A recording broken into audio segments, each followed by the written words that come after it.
Okay. Here we go. This is Dr. Garrett Smith, known as the nutrition detective around these here YouTube parts. Let me re-aim this just a little bit.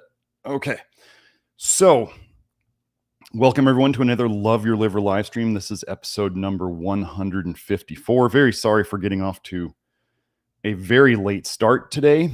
I've had some family stuff going on, and I haven't been sleeping great, and with all the family stuff going on. So yeah, I was just making sure to get this out there. So here we go. What I wanted to go over today. Well, sorry. First of all, if you need any of our links, or you want the reference links to what I'm going to go over today, that will be down there. Timestamps, products we like, all that stuff will be down there. And then we'll also be putting the reference links. Joe will be putting those in the live chat, so you guys can click on the references. I'm not going to be plugging them into the live chat like I normally do with these big presentations.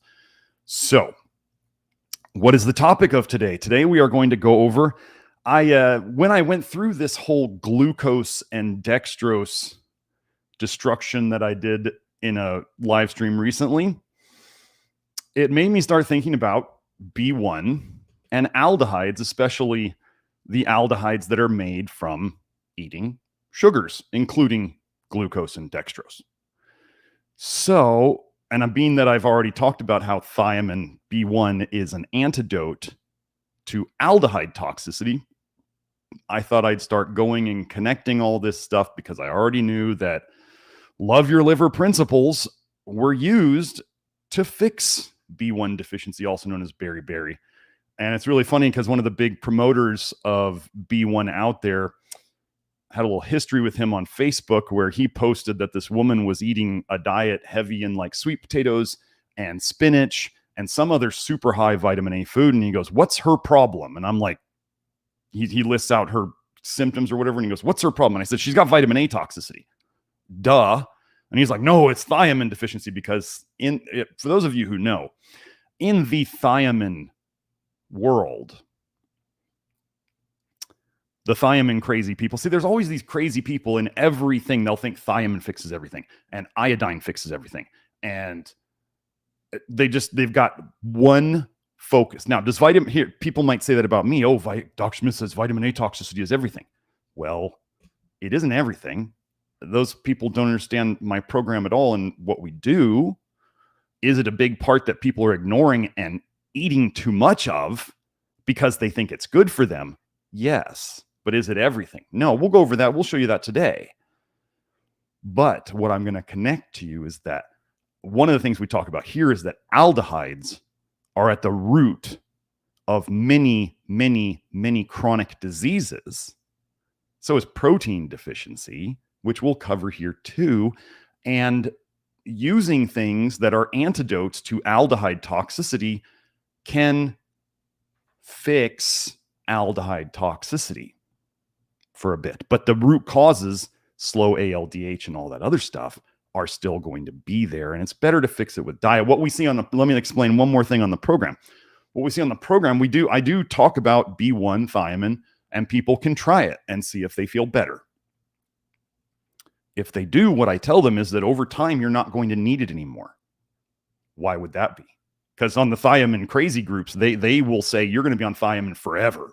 Like, and your dose is going to go up and down and maybe even more. And you got to take these mega doses that would never exist in the real world. Like if you needed that much thiamine in the real world, you'd be dead. So how did your ancestors live? It's a toxicity problem that is going on. And it's deficiency, including of meat and niacin too, that is causing this problem. So anyway, let's get into the stuff. First thing I wanted to go over was a great testimonial that we just got. So let me go into this first. Let me see, Joe, we got it on the screen yet? Yeah, so we're going to go into this testimonial. I'm going to zoom in a little bit for you guys. And okay. So here we go. We just got this yesterday.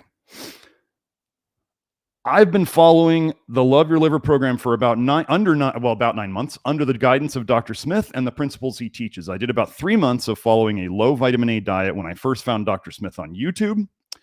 And then I went off it for about half a year doing keto and carnivore before doing the hair and blood test consultation with the doc. I am 25 years old and was pretty healthy before I made a lot of bad decisions for my liver in college.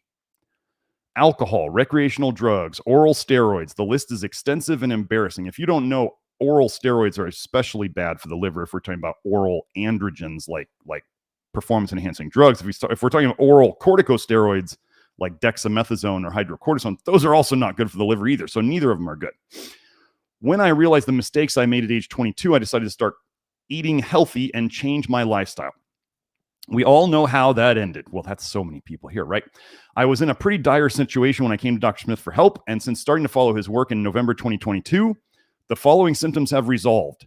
Gout symptoms, acne and whiteheads. I have clear skin now. Random surges of liver pain. Consistently being cold all the time with a low body temperature. Paranoid and pessimistic attitude. Problems trusting others. Difficulty staying asleep / insomnia before bed.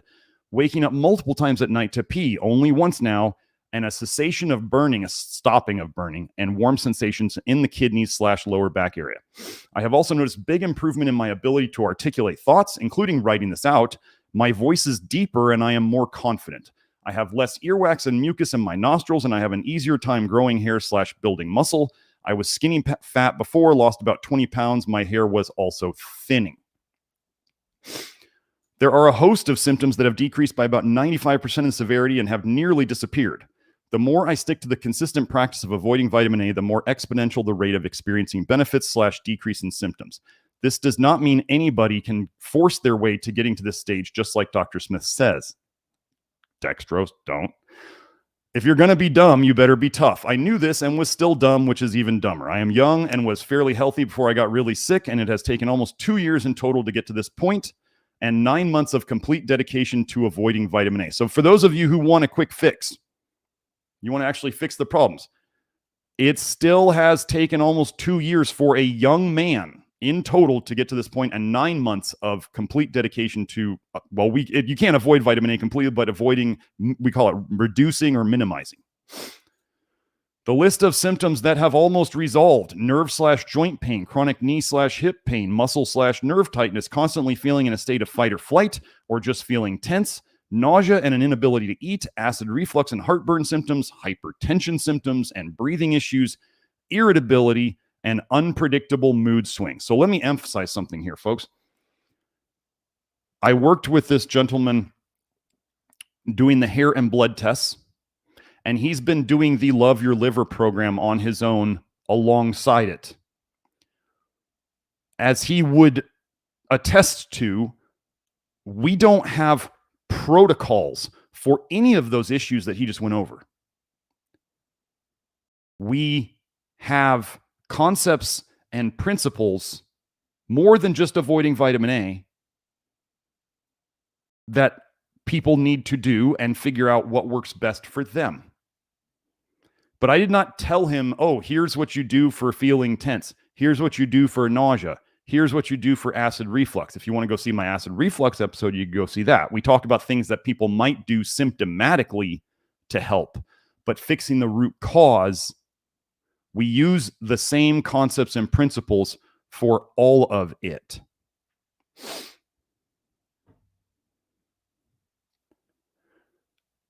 My gratitude to Dr. Smith cannot be stated enough. I messaged him that he literally saved my life, and figuratively in the sense that he helped restore purpose to my being.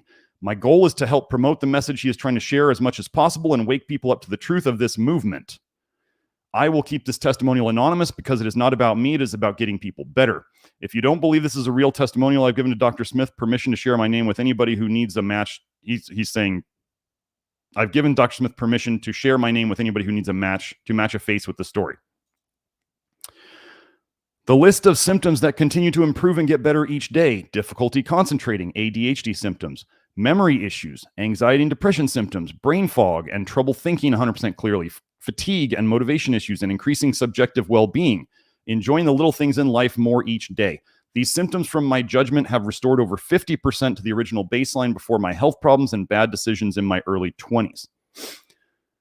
If you are questioning whether or not you should join the Love Your Liver program, read this testimonial and you will know in your heart that it is true and that you should join this movement. If you overthink whether or not vitamin A is essential, you will miss the point that pretty much everybody is overburdened with it in their livers in potentially unprecedented amounts. We, as people who are uneducated, can't focus on why things are the way that they are when we are sick. We must focus on healing, which requires drastic action. These actions can be taken slowly over time, and there is no reason to be afraid because Dr. Smith walked the path first, so we don't have to be afraid and walk it alone.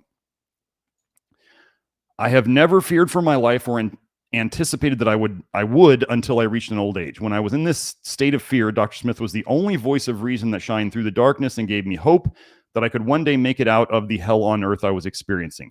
Be brave and follow the principles he teaches. He will not lead anybody astray, and I will stand by that. So, that's the testimonial. Let me get into the next part. So again, concepts and principles. That is what we do here. We do not have specific approaches for specific conditions other than, like, let's say you have a skin issue and you might apply some of Kelsey's zinc niacinate to it or something like that topically to help it topically, but we're also going to be doing stuff internally. So we can make things go a little faster. Like if you have anxiety or depression, getting your potassium intake right can really help that quickly. But potassium is a concept and principle part of the program. So it's not that we're doing anything different. We would just say, if I knew somebody had that symptom, I would say, work on your potassium, intake, because that's connected to that symptom. Okay. So now, what are we going to go over here? We're going to go over, let me share this tab with Joe. There we go. So again, these links are going to be in the document that Joe will link in the live chat, and then this will also be in the show notes later. So thiamine deficiency, B1 deficiency, also called beriberi. Okay, we'll go over some basics about it. You can read about the symptoms. It does cause a peripheral nervous system problem. It causes all sorts of things. They call it, we'll just get into it. So let's start here. Epidemics and outbreaks of peripheral nervous system disorders, part 2, toxic and nutritional causes. So just right here, we're just going to go over one thing that may show up later, epidemics of peripheral neuropathy, PN, okay? In case you come across PN again. So let's come down here and look at this part. There's going to be a lot of reading today, folks. Like I'm going to be reading aloud quite a bit. Nope, that was too big. Okay. And I'm going to be pointing out things as I do as we go. Vitamin B1 deficiency. During the first third of the 17th century, the Dutch physician Jacobus Bontius reported on mysterious epidemics of paralysis that natives of India called beriberi. Although John McGowan thought it was mentioned under the term kyoki in a fundamental treatise on Chinese medicine dating from 2600 BC. A more detailed description of beriberi as kake, from the Chinese word kyaku for leg and ki for disease, appeared in another book written by Chinese physician Sun Shibaku. Okay, so let me just go over this. What is a huge component of the diets in India and Asia? Rice, right? There's brown rice, there's white rice. Okay? And there's not always a lot of protein. So I want to lay those things down. India and Asia, certain parts of Asia, not a lot of protein and a lot of rice. Okay, we'll get into that. This will be a theme that we're going to go over quite a bit. The most commonly accepted hypothesis about the word beriberi is that it would mean weak in Sinhalese, from bari meaning weak, although alternative explanations were also suggested. This disease was called Barbary or Barbari in India. Anyway, we can skip over all this. So let's see. Let's go through here.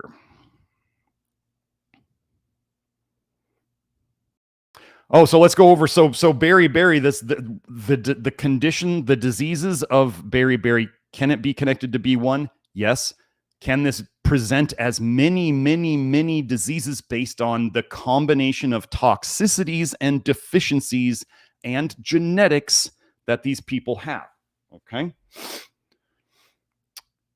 It was not until the beginning of the 19th century that beriberi was linked to generalized edema. At this time, many authors called the severe paralytic forms barbiers or kake, whereas the least severe motor forms with edema were considered as beriberi. So just a quick thing, again, even beriberi, B1 deficiency can present differently. It's divided into 3 forms. Dry beriberi, characterized by a sensory motor, distal axonal peripheral neuropathy, often associated with calf cramps, muscle tenderness, and burning feet. Wet beriberi, association of peripheral neuropathy and high output congestive heart failure. And infantile beriberi, observed between 2 and 6 months of age. It may present with the cardiac, aphonic, or pseudomeningitic form. So there's all these different forms because there's all these different toxicities and deficiencies, as you'll see. Okay. Now I want to go over something right here. This. Get this stupid thing out of the way. In the 7th century, Sonshi Baku thought it was produced, beriberi, by B1 deficiency was produced by a gaseous poison coming from the ground under the influence of cold, heat, wind, and humidity penetrating up through the feet, up to the legs, and then to the rest of the body. So you guys ever hear how like people in the in the past, thousands of years ago, like let's say they had visions of the future, or they had dreams of things, and they had to interpret it within the framework of things they had seen or experienced, right?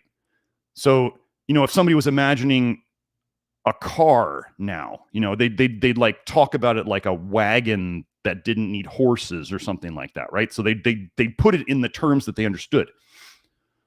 Gaseous poison. Can anybody here, LYL people, tell me what gaseous poisons we might be talking about today a lot? Well, aldehydes. So what if this gentleman had some sort of dream or vision about what the cause of beriberi is, as in a gaseous poison, which aldehydes are? He thought it was coming from the ground, because where else would it come from? But it was, and it also would collect in the feet. Well, peripheral neuropathy, where does that show up? Feet up to the legs and then to the rest of the body. It spreads from the outside, the periphery, in. So I just want you to think that this guy knew it was something toxic gas related, which is aldehydes. Okay. So let's see. Many cases were also reported as sailing polyneuritis, nautical beriberi in the European sailboats coming from endemic areas and making long, nonstop crossings without replenishing supplies of fresh food. We'll go over some of that stuff and how they fixed it. Let's see. Yeah, now we'll start on Kanehiro Takaki. Okay. In 1872, Baron Kanehiro Takaki entered the Japanese Navy, where he observed many fatal cases of beriberi, a subject he became more interested in after 1880, when he came back from a 5-year stay in England, where he was a student of William Willis. Although Albrecht Wernicke was probably the first to clearly suggest a causal connection between beriberi and an exclusive diet of rice. Causal connection between beriberi, B1 deficiency, and exclusive diet of rice. Is there a lot of protein in an all-rice diet? Exclusive diet of rice. Wait, wasn't there some guy trying to cure diabetes with a rice diet and it didn't work either? That's why you don't hear about it anymore? Oh, yeah, I remember hearing about that guy. Yeah. And the guy's trying to fix diabetes, giving him white sugar, and boy, that didn't stick either. Huh. Guess a lack of protein is kind of important. Takaki discovered that the nitrogenous substance, nitrogen, protein, the nitrogenous substances contained in the food were not sufficient to maintain nitrogen metabolism, but that the food contained too much carbohydrate. And that finally, the greater the difference in these proportions between nitrogen and carbon, the more beriberi occurred, and the lesser the difference, the less beriberi occurred. From 1884, Takaki eliminated white rice from the Navy's diet, tested a better balanced nitrogen to carbon diet, more protein, and observed a dramatic reduction in the number of cases of beriberi, which he mistakenly attributed 1 year later to the nitrogen-rich diet. Well, we'll go over that. When barley, hey, where will we find barley? What program talks about barley as kind of one of the, I call them mega foods now. Well, that's our program. What does it have in it? Barley has a lot of B1 and niacin and soluble fiber and protein in it. Boy, when barley mixed with rice was introduced into their rations, the toll that beriberi took on Japanese soldiers declined dramatically. However, in 1883, while beriberi was still considered by many physicians as an infectious disease,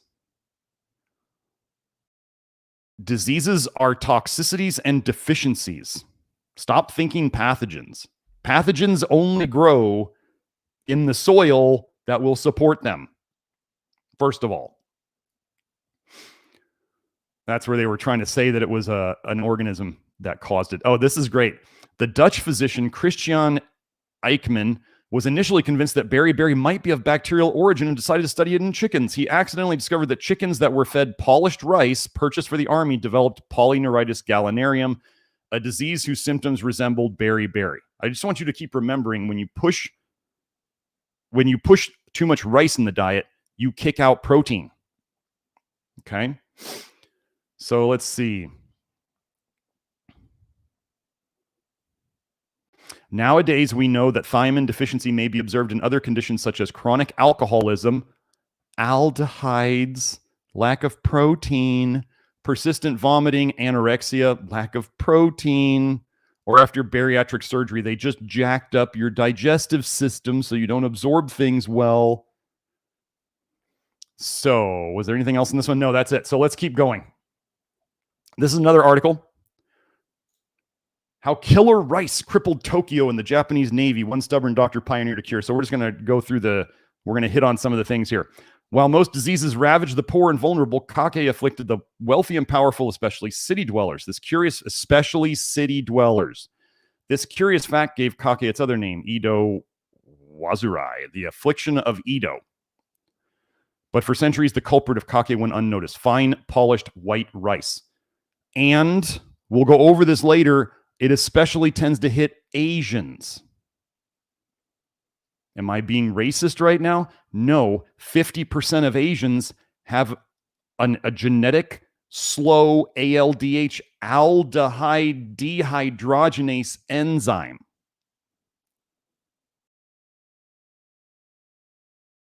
Genetically, 50% of Asians have a slow ALDH enzyme, which processes aldehydes, which is what we're talking about here, aldehyde problems.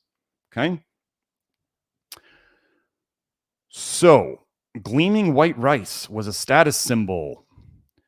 It was expensive and laborious to husk, hull, polish, and wash. In Japan, the poor ate brown rice or other carbohydrates such as sweet potatoes or barley. They were not these freakishly orange sweet potatoes you see today. But anyway, brown rice or barley. The rich ate polished white rice, often to the exclusion of other foods, not enough protein. This was a problem. Removing the outer layers of the grain of rice also removes one vital nutrient, thiamine or vitamin B1. It removes tons of niacin too. What do you need niacin to run again, folks? You need niacin to make NAD, which is what runs aldehyde dehydrogenase. Oh, connecting it all, aren't we? Without thiamine, animals and humans develop kake, now known in English as beriberi. This was what they were trying to fix it with, right? Some remedies did work, even if they didn't come from a true understanding of the disease. Katsuki Guzuzan, an early 18th century doctor, believed Edo itself was the issue, the city. Samurai, he wrote, would come to Edo and get kake from the water and soil. Well, the food they ate while they were there. Only samurai who went back to their provincial homes going over the Hakone Pass would be cured. Those who were seriously ill had to move quickly, for the worst cases always result in death, Katsuki cautions. Since heavily processed white rice was less available outside Edo, and in the countryside, this was likely a cure. Similarly, a number of physicians prescribed barley and red beans, which both contain thiamine. Barley and red beans. Which program talks about beans and whole grains like oats and barley a lot? And protein like meat? Oh, that's the Love Your Liver program. They prescribed barley and red beans to fix beriberi. By 1877, Japan's beriberi problem was getting really serious. When the Princess Kazu died of kaki at 31, it was only a decade after her former husband, Japan's shogun, had died, almost certainly from the mysterious disease. Machine milling made polished rice available to the masses, and as the government invested in an army and navy, it fed soldiers with white rice. Militaries are so good to their guys, right? White rice, as it happened, was less bulky and lasted longer than brown rice, which could go rancid in warm weather. Inevitably, soldiers and sailors got beriberi. No longer was this just a problem for the upper class or even Japan. In his article, British India and the Beriberi Problem, David Arnold writes that at the time the emperor was funding research, beriberi was ravaging South and East Asia, especially soldiers, sailors, plantation laborers, prisoners, and asylum inmates. So who was getting the crappiest diets? So again, we're talking about Takaki Kanehiro. Into this mess stepped a precocious doctor, Takaki Kanehiro. Almost immediately after joining the Navy in 1872, he noticed the high numbers of sailors suffering from beriberi, but it wasn't until he had returned from medical school in London and took up the role of director of the Tokyo Naval Hospital that he could do anything about it. After surveying suffering sailors, he found that the rate of disease was highest among prisoners, lower among sailors and petty officers, and lowest among officers. Since they differed mainly by diet, Takaki believed a lack of protein among lower status sailors caused the disease. Diet is fixing toxicities and deficiencies. Takaki also noticed that Western navies didn't suffer from beriberi, but instituting a Western-style diet was expensive and sailors were resistant to eating bread. An unfortunate incident, though, allowed Takaki to make his point emphatically. In late 1883, a training ship full of cadets returned from a journey to New Zealand, South America, and Hawaii. Out of the 370 cadets and crewmen, 169 had gotten beriberi and 25 had died. Takaki proposed an experiment. Another training ship, the Tsukuba, would set out on the exact same route. Takaki leveraged every connection he had to arrange for the Tsukuba to carry bread and meat instead of just white rice. The Tsukuba returned to Japan in triumph. Only 14 crew members had gotten beriberi, and those men had not eaten the ordered diet. Wait. This would be like people who kind of claim they do the Love Your Liver program, and they're not actually doing it. And then they blame the program. Gosh, that could never happen, right? Takaki wasn't exactly right. He believed the issue was protein rather than thiamine. He was right on both counts.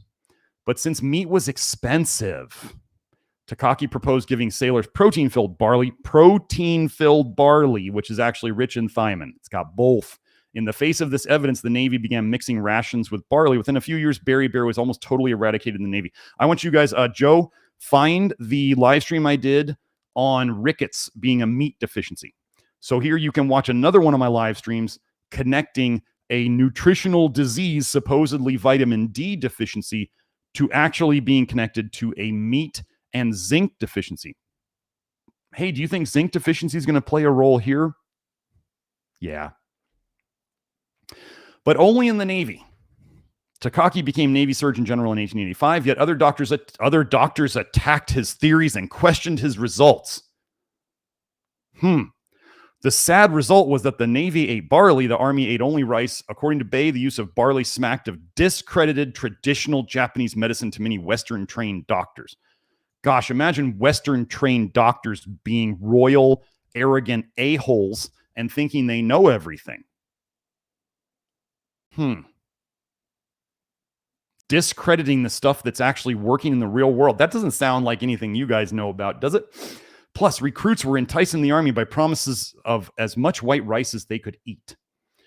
The result was deadly. During the Russo-Japanese War in 1904, beriberi killed 27,000 soldiers compared to 47,000 men killed by actual war wounds.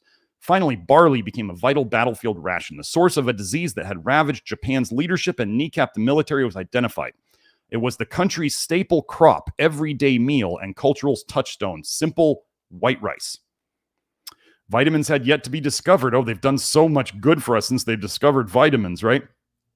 They could have just fixed it with beans and rice. And the debate over the true cause of beriberi lingered for decades, but few could deny that Takaki had uncovered white rice's deadly secret. Takaki, for his efforts, was made a member of the nobility in 1905. Charmingly, he was given the nickname the Barley Baron. Okay, let's keep going. Let me find what's on this page.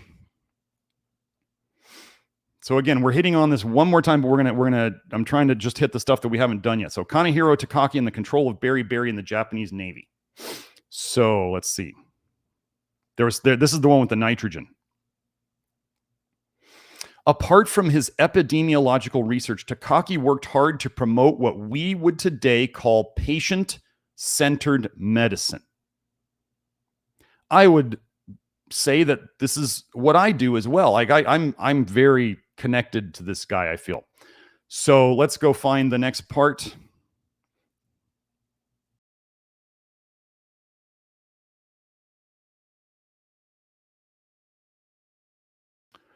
Takaki thought that the fact that fewer people were diagnosed with beriberi, so anyway, okay, let's get into the nitrogen.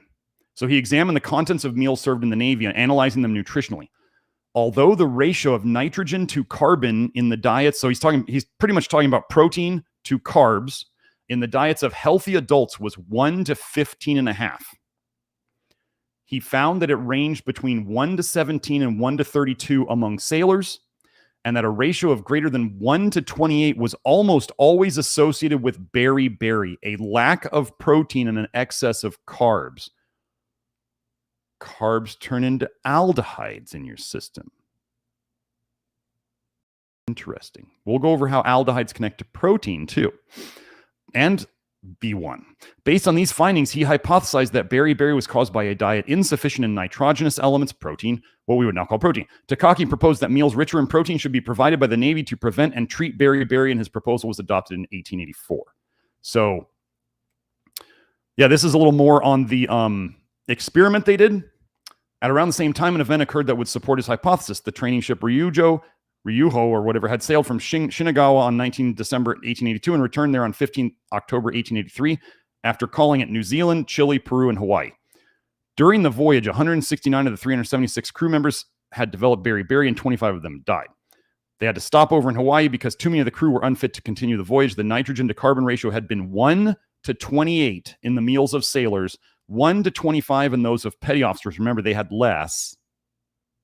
And 1 to 20 in those of officers. So the officers had the least beriberi. Petty officers had more. The normal sailors had the most.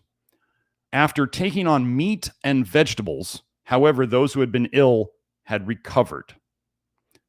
Meat, vegetables, I don't know what they were giving them, but meat. That's how you fix the nitrogen ratio.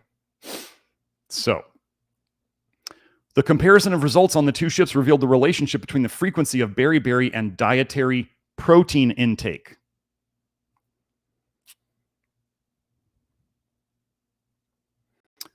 Here's an interesting correlation. After the new naval menu had been adopted, the number of beriberi patients in the Japanese Navy decreased dramatically, and the disease was finally eliminated within a few years. The increase in protein intake had eliminated beriberi because the amount of protein in the diet correlates with the amount of vitamin B1. The amount of protein in the diet correlates with the amount of vitamin B1. Hey, maybe everybody out there, if you're having to take a ton of B1 supplements, maybe your protein intake sucks. He had shown that the cause of the disease was a nutritional deficiency and had established empirically how to prevent and treat it.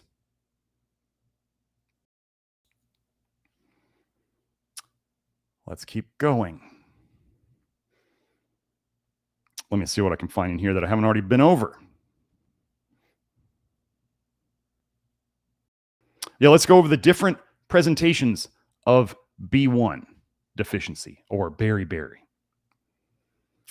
Beriberi has two main forms in humans depending upon the system of maximum involvement, which might be the presentation of toxicities and deficiencies that are showing up. Wet edematous beriberi is a cardiovascular dysfunction that is usually chronic but may have an acute presentation. Dry beriberi is a multifocal peripheral and or central neurological dysfunction, which includes Wernicke encephalopathy, and Korsakoff syndrome. Oftentimes, patients present with involvement of both systems.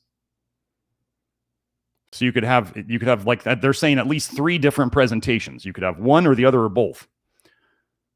How a single vitamin deficiency, well, maybe it's not just that, can have such a diverse patterns of presentation is not fully understood. I can understand it. You just got to have more factors. But genetic differences in the 3 enzymes that use thiamine are likely to play a large role. So genetics loads the gun. Environment pulls the trigger. Environment includes everything you eat or don't eat. Other potential explanations include the coexistence of other vitamin or dietary deficiencies like protein, simultaneous comorbidities, other diseases, stressors causes bile dumping, or both, and variations in tissue stores or turnover of the vitamin. But I thought tissues don't store B1. It's water soluble. Interesting. And then let's just poke a hole in this too. During an Israeli outbreak of beriberi in late 2003, 600 to 1,000 infants consumed a thiamine-deficient formula, yet only a small number manifested clinical manifestations.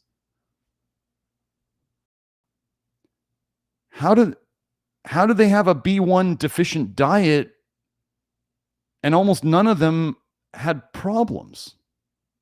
Sounds like a lot of the vitamin A research where I've shown in the vitamin A deficiency doesn't exist Twitter thread. So is it all just B1? Or what if those children were getting enough protein and enough other nutrients that they were not making excessive aldehydes and then they didn't need so much B1? Although the thresholds and prevalence varies in both developed and underdeveloped countries, beriberi is presently found in situations outside of the normal protective measures of modern society. Also, unusual physiologic conditions in which beriberi could have been predicted have been documented. Finally, chance circumstances in which thiamine deficiency is fully unanticipated have also been recognized. So this would be like, oh, like exposure to aldehydes, maybe. And they don't look at that. Dietary thiamine deficiency can be caused by an overall poor nutritional intake, like lack of meat, by dietary customs that rely heavily on inadequate food sources, example, milled rice, and rarely by consuming foods that contain thiaminases or anti-thiamine compounds. Destroys thiamine. Makes thiamine not work. I think that's everything for this one.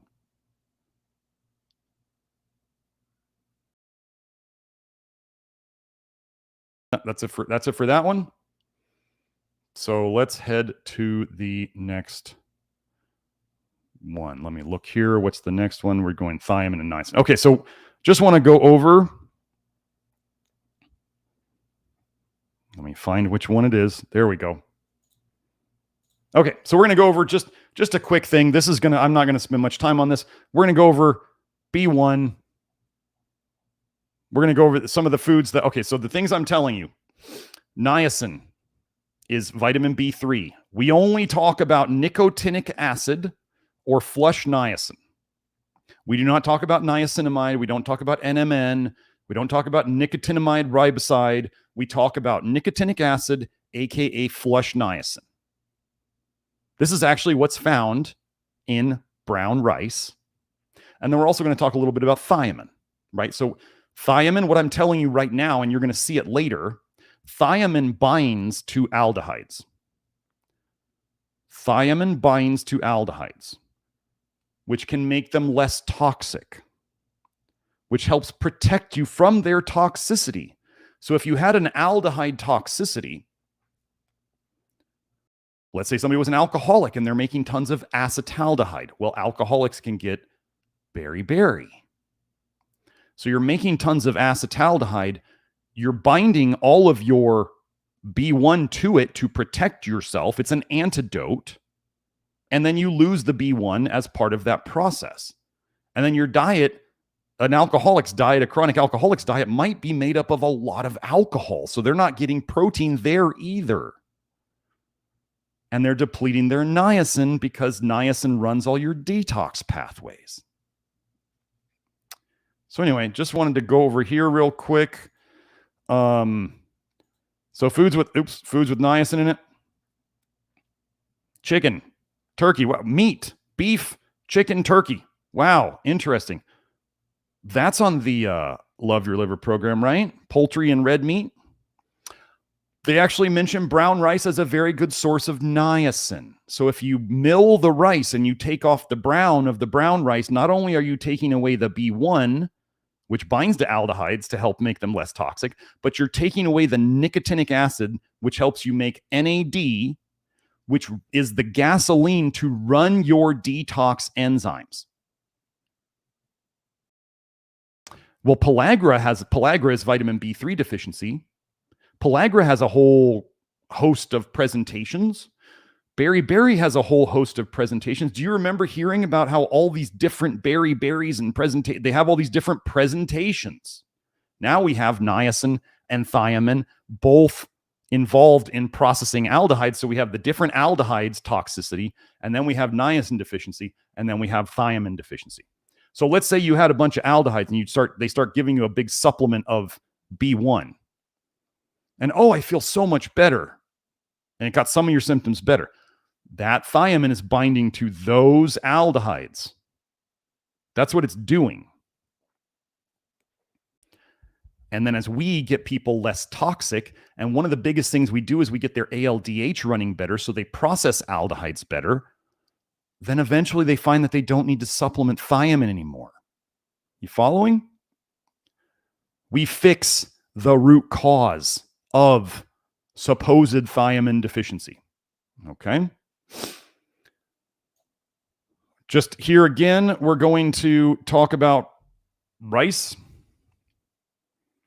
Brown rice also contains more niacin, phosphorus, vitamins B1 and B6, and fiber than white rice.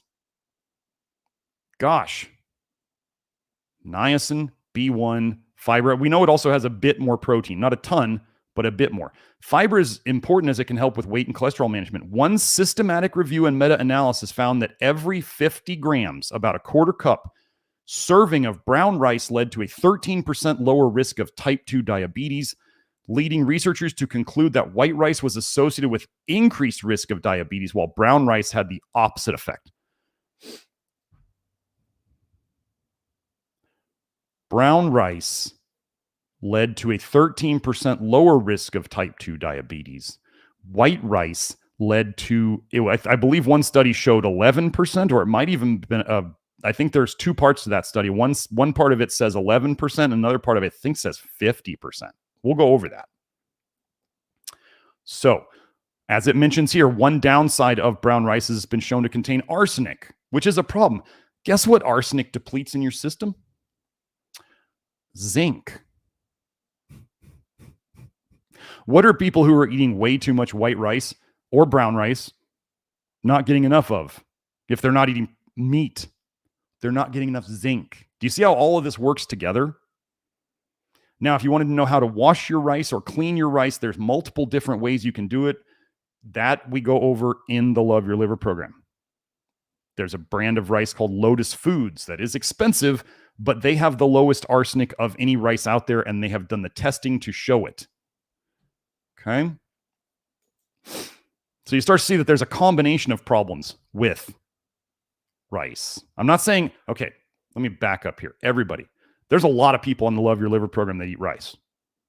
I'm going to say, but Grant Generu, he ate beef or bison, brown or white rice, and beans.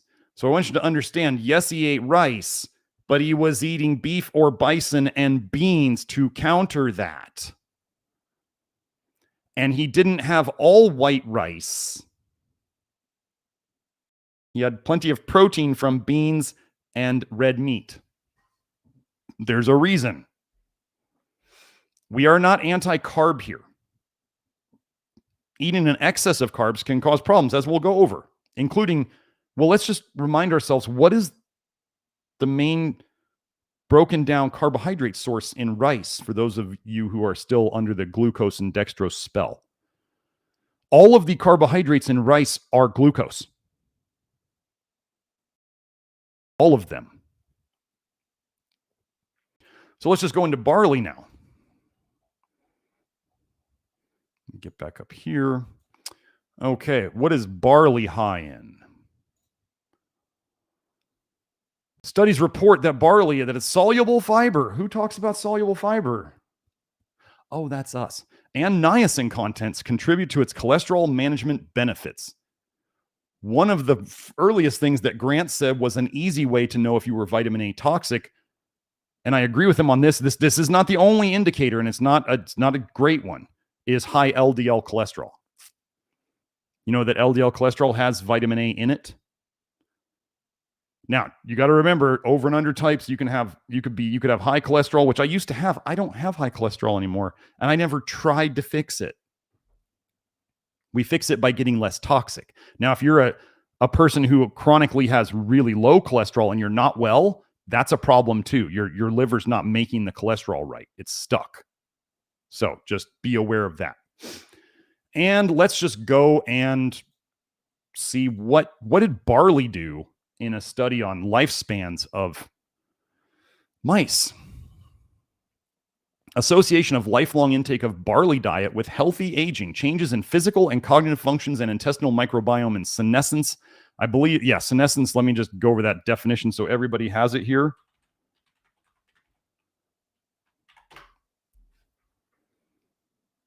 The state of aging. The state or process of aging. I didn't think it was that simple. I thought it was something more complicated. So in senescence, aging, accelerated mouse prone 8 or SAMP 8. Barley intake reportedly reduces the risk of cardiovascular disease, but effects on the systemic phenotypes during healthy aging have not yet been examined. Therefore, we examine the effects of barley on the lifespan, behavioral phenotypes such as locomotor activity and cognitive functions, and intestinal microbiome in the senescence accelerated mouse prone 8 mouse. Barley intake prolonged the lifespan by approximately 4 weeks, delayed locomotor atrophy, and reduced balancing ability. That's interesting. And spatial recognition. Barley intake significantly increased. I'm going to guess that that's not mentioned right. Because watch what they say down here. Like reducing your balance and reducing your spatial recognition. That doesn't make sense that it would be good for aging. But look at what they say. So they may not be native English speakers, and they may have meant this in a different way, or they may have just said it incorrectly. Barley intake significantly increased the medium and small particle sizes of high density lipoprotein cholesterol. That's good, which is associated with a reduced risk of total stroke. The Bacteroides to firmicutes ratio in the barley group was significantly higher than that in the rice group during aging. Thus, lifelong barley intake may have positive effects on healthy aging. And darn barley. Fixing nutritional diseases and everything.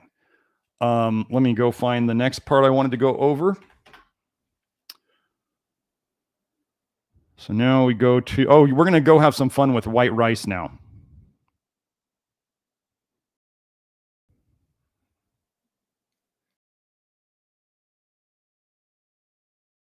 Gotta find that. There it is.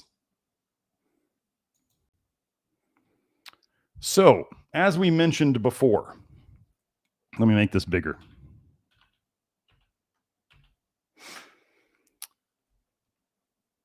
I'm not becoming anti-carb. I really want everyone to understand that. I am anti-sugar powder. I am pro enough protein in the diet. Even if you're a vegan out there and you want to try to do the Love Your Liver program, you sure as heck better get enough protein in your diet. Eating an all rice diet, I don't care if it's brown rice, is not good for you either. Like, you need enough protein. And we have always said this. We were never carb phobic, but with this whole sugar powder fad going around, we have to lay things down straight. And so you guys saw on that last one, there was the study mentioning brown rice had less diabetes. Now we get into the white rice. White rice consumption and risk of type 2 diabetes, meta-analysis and systemic review. 4 articles were identified that included 7 distinct prospective cohort analyses in Asian and Western populations for this study, so both Asians and Westerners. A total of 13,284 incident cases of type 2 diabetes were ascertained among 352,384 participants with follow-up periods ranging from 4 to 22 years. So this is long-term. This is what we like. Asian, Chinese, and Japanese populations had much higher white rice consumption levels than did Western populations. Average intake levels were 3 to 4 servings a day versus 1 to 2 servings a week. The pooled relative risk was 1.55, comparing the highest with the lowest category of white rice intake in Asian populations. Okay, so I'm going to translate that for you.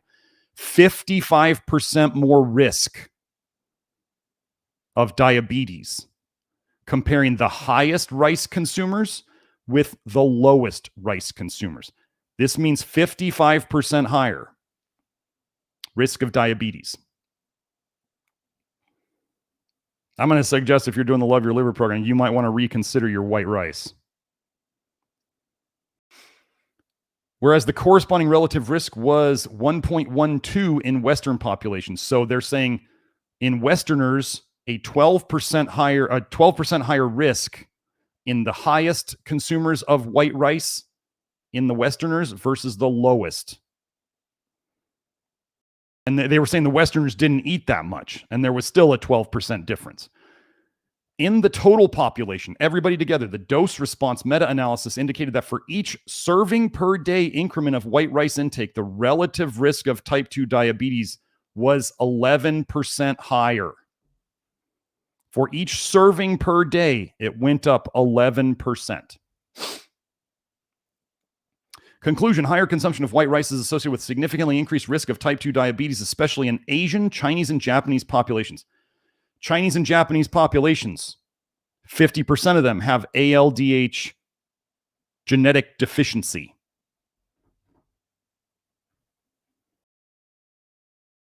We'll get to that in a second. And remember, it's just glucose. Rice is just glucose, especially white rice. White rice is like solid glucose stuck together in little trees. Like, you know, it's like glucose. It just almost like it looks like a fish skeleton almost. It's just glucose is coming off a backbone. And your body just breaks them off and uses them. So, a global perspective on white rice consumption and risk of type 2 diabetes.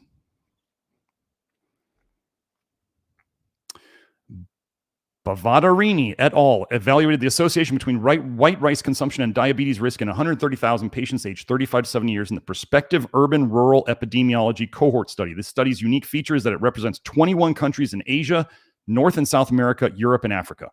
White rice consumption was classified according to the number of standard bowls of rice consumed, 150 grams, ranging from less than 1 bowl per day to 3 or more bowls per day.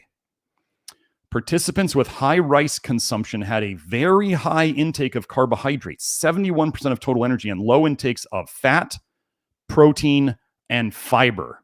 Well, this doesn't sound good. During a mean, an average of 9.5 years, 6,000 incident cases of diabetes occurred. High white rice consumption was associated with a 20% higher diabetes risk compared with low rice consumption. However, risk estimates differed by region, with a 65% higher risk for high versus low rice consumption in South Asia and no substantial association in China. In lower income, so just notice how they said 71% of their diet came from carbs. Don't blame necessarily the carbs necessarily. It's the lack of protein and the lack of fiber that is most likely causing the problem. I mean, but the glucose does also turn into aldehydes. We'll go over in a sec. In lower income, rice-consuming populations in Asia, individuals commonly derive most of their dietary energy from white rice. In this context, high rice consumption will be associated with a low consumption of many other food groups, resulting in an unbalanced diet lacking in fiber, micronutrients, polyunsaturated fatty acids, and healthy sources of protein. Yes. Such a dietary pattern is likely to be associated with a higher risk of type 2 diabetes, but this will not be solely due to white rice intake, as we just said. Economic development in China has been associated with increasing dietary diversity, moving from the dominance of staple foods to increasing consumption of cooking oils, garbage. Added fats are another problem. What do they have in them? Well, PUFAs, especially polyunsaturated fatty acids, oxidize into malondialdehyde. Wait, another aldehyde. Cooking them in high heat, like you see in Asia, would oxidize the crap out of it. Like wok cooked. I mean, just because the vegetables aren't cooked very long doesn't mean that oil in there is not like just getting fried. Moving from the dominance of cooking oils, animal products, and vegetables. Wait, so they're getting more vegetables, more cooking oil, be more vitamin A, more aldehydes, and the more ability to store aldehydes in the tissues. And if they're eating more pork, oh, God help them. More dairy. Anyway, in recent decades, these dietary changes may have changed the dietary pattern associated with high rice consumption and association with diabetes risk. Let's get into glucose now. White rice typically has a high glycemic index and glycemic, I think it's load, resulting in high postprandial after you eat blood glucose. Shouldn't that fix all the problems, Dextrose people? Shouldn't that like fix their problems? Oh, I guess it doesn't. And insulin levels that have been postulated to reduce insulin sensitivity and beta cell function. In several prospective cohort studies, dietary glycemic index and glycemic load were directly associated with type 2 diabetes risk.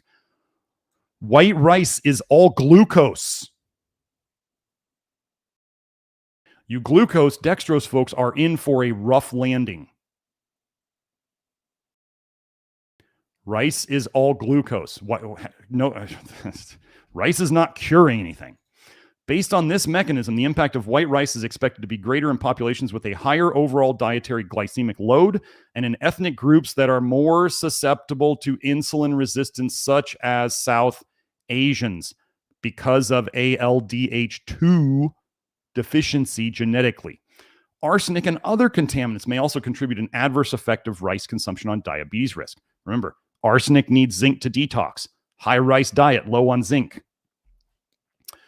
Rice can be a significant arsenic source, and arsenic intake has been associated with a higher risk of type 2 diabetes in several prospective studies. Well, most people would get their arsenic from rice, so it's kind of hard to separate rice from arsenic. The arsenic content of rice varies by region depending upon soil and water contamination, which could contribute to variation in rice's health effects. One potential concern is that arsenic levels are higher in brown rice than white rice if grown in arsenic-rich areas. This is true. In U.S. cohorts, replacement of white rice with brown rice was associated with lower diabetes risk. We already went over that.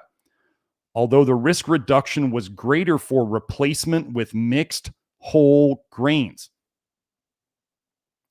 White rice increased diabetes.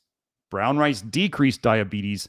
The risk reduction was greater for replacement with mixed whole grains like, oh, I don't know, oats or barley.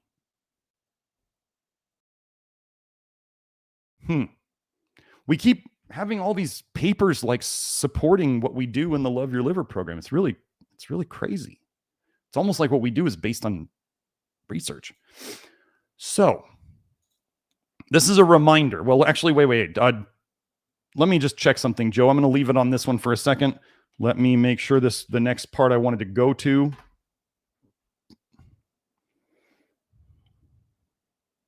Yeah, this is the right one. Okay, so let's stay on here. Okay, we're just going to remind you before we start going into all the aldehyde stuff. Your body and your microbiome, your gut biome, turns some part of the sugars that you eat, whether they're in starches or sugars, it turns them into alcohol. Okay? And then remember, if it's the gut biome doing this, the more you feed the bacteria that do this, the more of those bacteria you get. So the more alcohol you're going to make. So if you're doing a 70% carb diet of glucose and you're feeding all these bacteria all the time and they're making alcohol, do you think we get better at the things we do a lot of, right? And then if you're feeding these bacteria, which ones are going to reproduce the most? The ones that are getting fed. If you had a candida issue and you feed it tons of sugar, what's going to happen? I mean, we should all know this. Endogenous, from within the body, I'm reviewing this from the glucose and dextrose presentation, endogenous ethanol production, alcohol in health and disease. Ethanol is a major microbial metabolite that is produced in the intestine of nearly all individuals. However, elevated ethanol production is associated with pathological conditions such as metabolic dysfunction-associated steatotic liver disease, fatty liver disease, and autobrewery syndrome, in which the liver's capacity to metabolize ethanol is surpassed. They're making so much alcohol, they're getting drunk, and their liver can't process it. We conclude by discussing approaches to target excessive ethanol production by gut bacteria. Well, maybe we don't feed them so much. There's an idea. I don't want weeds in my garden. Well, go pick the weeds. It's not... The plant I want is not growing in my garden. Well, fix the soil, because it won't grow there until you fix the soil. Okay? So, on to the next one. So we know now. So if your gut biome turns some of your food, some of your carbohydrates into alcohol, alcohol is broken down into acetaldehyde. Okay? So there's one aldehyde that is made from glucose now, and fructose. I'm not going to go over how glucose and fructose can change right back and forth in the body. Okay, deleterious. This is bad. Effects of reactive aldehydes and glycated proteins on macrophage proteasomal function. Possible links between diabetes and atherosclerosis. Wait, are we talking about aldehydes and diabetes and heart disease together? Bad effects of aldehydes. Okay. People with diabetes experience chronic hyperglycemia, high blood glucose. That should fix them, right? And are at a high risk of developing atherosclerosis, heart disease, and microvascular disease. Reactions of glucose or aldehydes derived from glucose. Examples include methylglyoxaldehyde, glyoxaldehyde, or glycolaldehyde with proteins. Reactions of glucose or the aldehydes with proteins. What did I tell you that binding these toxic aldehydes can do to help? It can protect you. There's still a bad stuff going on, but it's one of the ways possibly that your body's trying to protect you. And then we start going, aldehydes cause more problems in a low protein diet because you don't have protein to bind to the aldehydes to make them slightly less toxic, possibly. It's not always one or the other. We'll go over that. With proteins resulting glycation that ultimately yield advanced glycation end products, AGEs. AGE are present at elevated levels in plasma and atherosclerotic lesions from people with diabetes, and previous in vitro studies have postulated that the presence of these materials is deleterious, bad to cell function. The more aldehydes you have around binding to proteins, they can find those and be like, this is not going good. Okay? So whenever you hear about AGEs, think aldehydes. Okay? And if you think of hemoglobin A1C, that's one of the ones that they're measuring. Glycosylated hemoglobin. Glycosylated.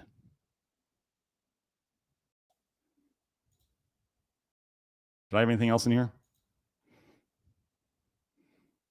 Okay. Where are we going next?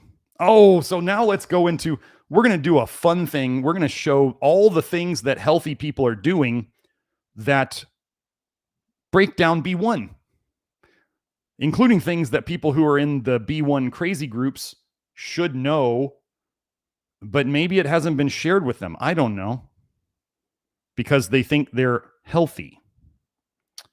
Not that one.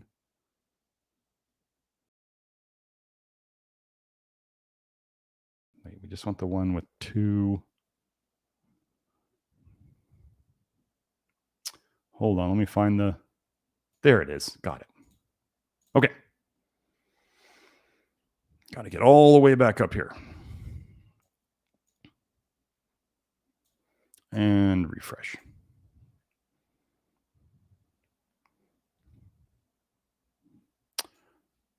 So this paper, Hiding in Plain Sight, Modern Thiamine Deficiency. Modern. I wonder if it has anything to do with health foods. Why is this not showing my thing. There it is. Got it. Factors affecting thiamine availability and demand. Okay. Achieving thiamine sufficiency requires regular consumption, proper absorption and uptake, phosphorylation of free thiamine into the active thiamine compound, and adequate storage capacity. But wait, I thought we don't store water-soluble B vitamins. Do we store them or do we not? Were we all lied to? Because B6 is said to be a water-soluble vitamin, but B6 is an alcohol, pyridoxine is an alcohol, and pyridoxal 5-phosphate, the one they sell you on being the active form of B6, pyridoxaldehyde, accumulates in your nerve endings and can cause a peripheral neuropathy. It's a B6 toxicity neuropathy. So wait, B6 accumulates in your nerves. So obviously we now know that a water-soluble B vitamin accumulates. But they tell you, no, if you take more B vitamins than you need, you just piss them out. Why do they lie to us? Why do they lie to us? B1 stores. Each one of these functions are impacted by a complex network of interacting reactions involving both the source of the thiamine diet and the health, activity level, and medication usage of the individual. I think somebody said it in the chat. And Rustica was saying strenuous physical activity increases thiamine B1 requirement. Yes. So exercise can increase your B1 requirement. What would exercise do? It increases oxidation. Aldehydes are one of the steps along oxidation along the detox of things. And then they go through ALDH after that. Aldehydes go through ALDH. That's how those are detoxed. So the regular consumption of highly processed, high-calorie foods, while technically thiamine sufficient, carries an added burden of increased sugars, hydrogenated fats, and a litany of chemical additives that directly challenge thiamine metabolism. Okay, so processed foods are bad for thiamine. And or increase the need for thiamine beyond the recommended values. So if you consume toxic food, this is why we talked about the poison always wins, okay? The poison always wins because when you take in poison, toxins, like highly processed foods, not only do you need nutrients to process the foods, but you're taking in toxins that then require nutrients to process them. And then so the food's low in nutrients, but then the food requires nutrients. And then if the food is toxic, it requires even more. So this is why the poison always wins. This is why we say the most important thing you can do is to reduce toxicity intake first. And this is why we're able to get people off thiamine over time. Against the backdrop of latent, or that you don't know they're there, like they haven't shown up yet, latent genetic or epigenetic factors, against the backdrop of it. Okay. Genetics loads the gun, environment pulls the trigger. Dysbiosis syndromes, gut bacteria causing problems like making aldehydes. I don't know. Medication use, pharma cartel poisons, illness. They're already toxic and deficient. Or even simply an increased activity level of the individual. Maintaining adequate thiamine may be more difficult than suggested by the current understanding. High carbohydrate diets. Note they didn't say rice, they said high carbohydrate diets. Perhaps the most commonly disregarded factor when considering thiamine status is the composition of the individual's diet. High carbohydrate diets effectively decrease circulating thiamine concentrations by a number of mechanisms. They're not going to talk about making aldehydes here, but that's how it's doing it. Metabolizing carbohydrates regardless of their source or quality. Metabolizing carbohydrates regardless of their source or quality diminishes thiamine stores. One study found that when 55% of total caloric intake came from carbohydrates, no matter their source, thiamine status in otherwise healthy and thiamine-sufficient individuals declined. They were losing thiamine faster than they were bringing it in, regardless of source. As carbohydrate intake increased, thiamine decreased further. So I want you to think about this. Oh, you glucose and dextrose people drinking like the equivalent of a soda of glucose sugar 3 times a day or more than that with no B1 in it and no other B vitamins. And they just showed you that regardless of source, well, you're taking in a crappy source of just glucose with no nutrition. Even when people ate like whole grains, let's say as 55% of their total caloric intake, their thiamine status still went down. So they were eating thiamine and their thiamine status still went down. What do you think is happening when you are shoving this corn sugar in your cake hole? Why do you think they limit this protocol to 6 months? Probably because they're going to have beriberi by the end of it. As carbohydrate intake and so some people are thinking that I'm angry. No, I want people to get better and not be deluded by sugar addicts. I take my job very seriously and I have a lot of passion about it. You can do whatever you want. You can ruin your life with crazy diets that I'm not even going to mention. You can do whatever you want. But if you want my advice, you're getting it here.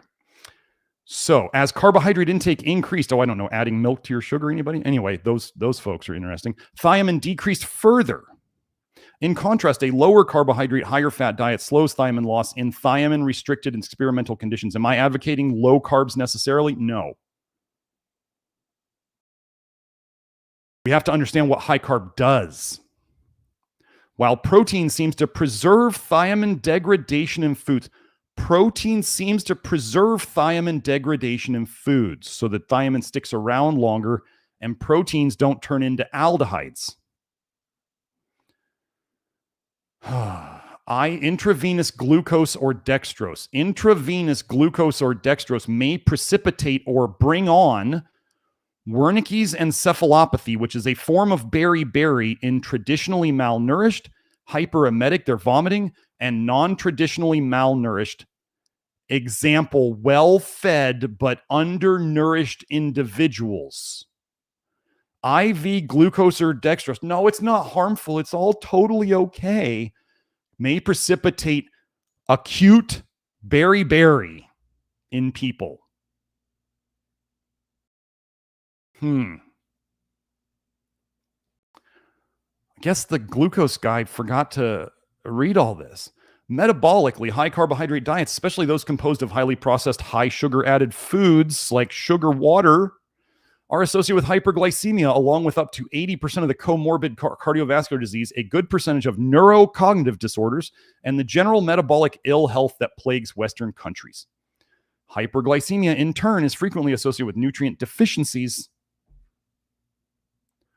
and metabolic dysfunction affecting not just glucose handling, but fatty acid and amino acid handling as well. With hyperglycemia, the metabolism of excess sugars, those that cannot either enter oxphos or the PPP, are diverted through the polyol sorbitol. Oh, this is where it turns into fructose. That's where the glucose turns into fructose and back and forth. Sorbitol, hexosamine, diacylglycerol, PKC, age pathways, aldehydes binding to protein, leading to both decrements in ATP production and macro and microvascular cell damage. This is in addition to poor branch-chain amino acid catabolism with increased branch-chain keto acids and poor fatty acid metabolism with increased phytanic acid and disrupted sphingolipid homeostasis. This is all like relatively complicated. I don't think most of you need to hear all of this. In the brain, wow, these patterns of metabolic dysfunction has been linked to Alzheimer's, Parkinson's, Huntington's, and amyotrophic lateral sclerosis. That's Lou Gehrig's. And the symptoms of dry beriberi and Wernicke's encephalopathy, which is a form of thiamine deficiency, depending upon chronicity and severity. Each of these patterns and the symptoms that manifest is modulated by thiamine status relative to carbohydrate intake. Both in vitro and in vivo studies demonstrate thiamine supplementation reduces or reverses the metabolic patterns and clinical manifestations of hyperglycemia, excess aldehydes in the system, hypertension, dyslipidemia, toxicity, and other associated symptoms via the upregulation of TKT, PDC, and other thiamine-dependent enzymes. Table 1, blah, blah, blah. Okay. Food chemicals. We get into good ones here. Don't leave. In addition to the carbohydrate load, processed foods tend to carry a much higher toxicant load than unprocessed and organic foods. Every aspect of commercial food production involves the usage of chemical products that are toxic to the mitochondria. Every aspect of commercial food production involves the usage of chemical products that are toxic to the mitochondria. Many of the chemicals used in commercial agriculture through the various channels of processing, perseveration, and presentation degrade thiamine and other nutrients when consumed. The combination of high sugar, high toxic load, toxicity, and low thiamine and nutritional value in general are likely at the root of much of the metabolic dysfunction affecting Western populations. Toxicities and deficiencies. Fix those, all of a sudden you don't need all the B1 pills. Oh, let's get into this for all the nicotine heads. Alcohol, tobacco, coffee, and tea consumption. While chronic alcoholism, an excess aldehyde state, is a recognized contributor to thiamine deficiency, the role of regular alcohol consumption below the threshold of alcoholism is underappreciated. Regardless of the amount, the ethanol in alcohol blocks conversion of dietary thiamine into active thiamine, reducing thiamine availability by as much as 54%. It is simply a matter of degree, as in dose dependence, relative to chronicity, as into how long you've been doing it, that determines the rate of thiamine depletion. When consumed regularly, alcohol damages intestinal mucosa, leaky gut, aldehydes, resulting in impaired absorption and dysbiosis. You feed the bad bacteria, they grow more. Dysbiosis may be a cause or consequence of reduced thiamine, at least initially, but ultimately becomes self-reinforcing if thiamine status is not corrected. So that little drinking habit is messing up all sorts of stuff. Nicotine in tobacco products also inhibits thiamine availability via antagonism of a thiamine transporter in the pancreatic acinar cells by greater than 40%, and possibly in other tissues as well. Somebody might say, but nicotine and nicotinic acid, we use nicotinic acid. We don't use nicotine. Nicotine oxidizes into nicotinic acid. Nicotinic acid is used to make NAD. We don't take nicotine. This impairs insulin secretion. Nicotine use in combination with alcohol ingestion. Nicotine use in combination with alcohol ingestion is implicated in the development of pancreatitis. Inasmuch as both limit thiamine uptake, it is conceivable pancreatitis is an indirect manifestation of thiamine deficiency. Oh, coffee and tea now. Finally, caffeic acid, chlorogenic acid, and tannic acid in coffee, tea, and energy drinks. I want you guys to know these are all polyphenols. Actually, I'm not sure about chlorogenic acid. Tannic acid is a polyphenol. For sure. Polyphenols, when they talk about ECGC and green tea, when they talk about antioxidants, like plant antioxidants that we don't have to eat. Ow. Anyway, finally, caffeic acid, chlorogenic acid, and tannic acid in coffee, tea, and energy drinks oxidize the thiazole ring of the thiamine molecule, impairing its absorption, while the added sugars, flavors, and other substances to enhance taste increase thiamine demand. Added sugars increase thiamine demand. 62% of Americans consume an average of 3 cups of coffee per day, suggesting this popular food item may contribute more to thiamine deficiency than acknowledged. Polyphenols, as I'm going to go over in a second, deplete thiamine. Polyphenols, this includes your phytoestrogens. This includes your soy polyphenol, the phytoestrogens. This includes bioflavonoids like quercetin, all those plant antioxidants they try to sell, resveratrol, ECGC, these things deplete your B1. So now we go here, medications and environmental exposures. I don't want to spend too much time on this. After diet, the next most common threat to thiamine sufficiency is the use of pharmaceuticals. The poison always wins.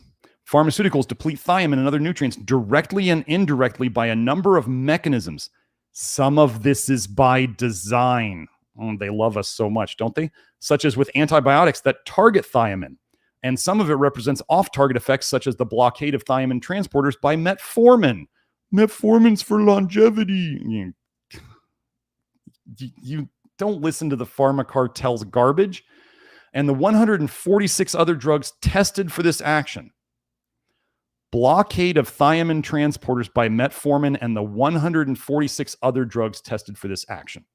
Regardless of the intended purpose, however, pharmaceuticals represent chemical impediments to thiamine and nutrient stability. As such, their regular use necessitates a concerted approach to maintain nutrient status. I'm going to tell you that also if these drugs slow down aldehyde dehydrogenase and you build up aldehydes, you use up your B1. This is how it works. And I could probably go and look on most of these meds and find that they slow down ALDH. I show this all the time in these presentations. So, among the greatest threats to thiamine status include metformin, psychiatric meds, metronidazole, azole meds inhibit ALDH, trimethoprim and other antibiotics and antihypertensives, NSAIDs, non-steroidal anti-inflammatory drugs, your basic painkillers, acetaminophen, super toxic to the liver, and aspirin. There it is again. Proton pump inhibitors. We talked about this on the GERD episode. Diuretics and chemotherapeutic drugs. I mean, doesn't this cover most of the drugs that people might be on? It should be noted that chronic polypharmacy, taking multiple drugs at once, has become normalized in recent decades, and so the additive effects of these drugs on micronutrient depletion is likely significant. Rounding out the modern threats to thiamine status in developed countries, pervasive exposures to environmental chemicals, like your house cleaning chemicals and other stuff, and industrial pollutants, like glyphosate. Glyphosate fits into both of these. Oh, and methylene blue. Methylene blue would be considered an industrial pollutant. We have a whole show on that. They damage mitochondrial functioning. Yeah, we showed that about methylene blue for sure. Even at low and what are considered non-toxic exposures, accelerating the need for thiamine and other mitochondrial nutrients. Okay, let's just go and do a couple of other ones here. So here we are. This was I found this article a long time ago. Causes of thiamine deficiency. Oh, that's not highlighting. Let's make this a little bigger for you guys. I'll make sure we can all see it. Various physical and chemical conditions can cause the breakdown of thiamine. Conditions of high pH, elevated temperatures. What causes bile dump, folks? Heat-wise? Heat causes bile dumps. And the presence of sulfites. Sulfur compounds, sulfur in your foods, which are used as preservatives of meat products, are common causes of thiamine loss. Sulfiting agents used for food preservation include bisulfites, sulfites, metabisulfites, and sulfur dioxide. Here's what I'm going to tell you, folks. Sulfur in your foods it's in the research. It slows down ALDH. They're saying here that sulfur compounds break down thiamine. I'm telling you sulfur slows your detox. So the foods you want to avoid an excessive sulfur intake, dairy. Egg whites have the sulfur, egg yolks have the vitamin A, so just throw out the whole egg. So we have dairy, egg whites have a ton of sulfur in them. Cruciferous vegetables, your broccoli, Brussels sprouts, cauliflower, cabbage. And allium vegetables like garlic and onions. You stink like sulfur after you eat them because your body wants to detox it. Okay? Why do cruciferous vegetables smell so much when you cook them? It's the sulfur coming out. Sulfur slows down detox. Do not believe anybody who tells you that sulfur is necessary for detox. And if you're eating red meat or poultry, you're getting plenty of sulfur in those for whatever you need. There has never been a documented sulfur deficiency in any human alive. Okay? Sulfur slows ALDH. Too many aldehydes build up, and then you get a thiamine problem. Aside from causing allergic reactions in sensitive people, sulfites cleave thiamine. It's, you know what it is? When you have a reaction to sulfites, it means you're molybdenum deficient. What do you need to process molybdenum in your body?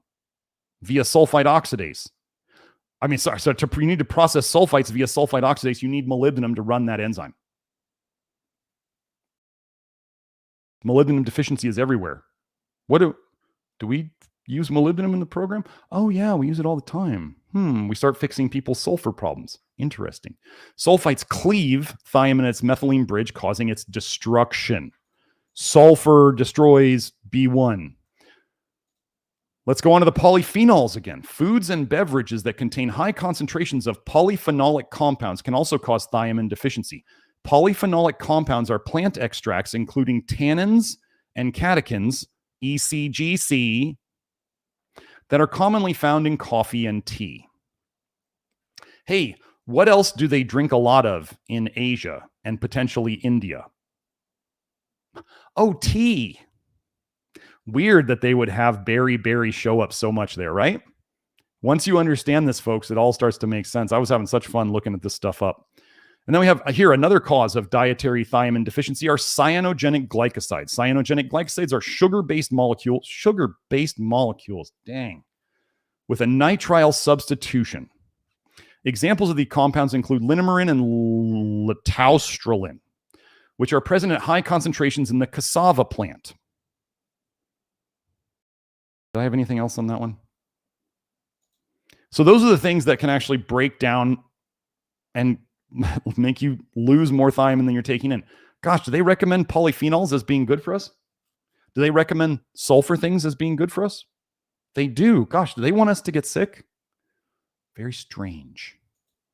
It's almost like there's a pattern here. Okay, now let's go into the connection between B1 and zinc.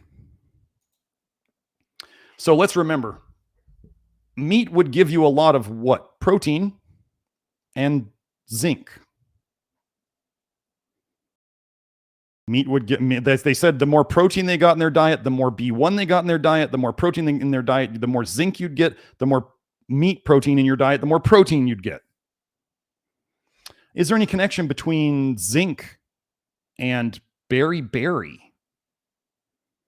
which would make it a meat deficiency disease also? Hey, the zinc content of epidermal, that would be like skin-related structures in beriberi. Oh, they didn't go over it. This is not the one I wanted. I needed the other. Dang it. Hold on. Let me see if I can find it real quick. Zinc, beriberi. Let me see if it comes up on my little.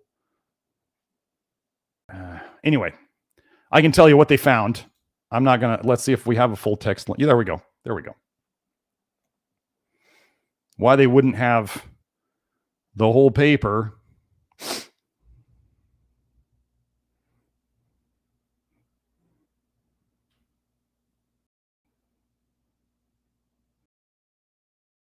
The author has also drawn attention to the fact.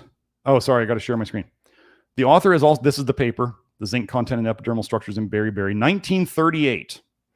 The author has also drawn attention to the fact that each of the three foods, sea fish, cooked polished rice, and cabbage, sulfur slowing ALDH, rice, all glucose turning into aldehydes, sea fish, it's just not as much protein.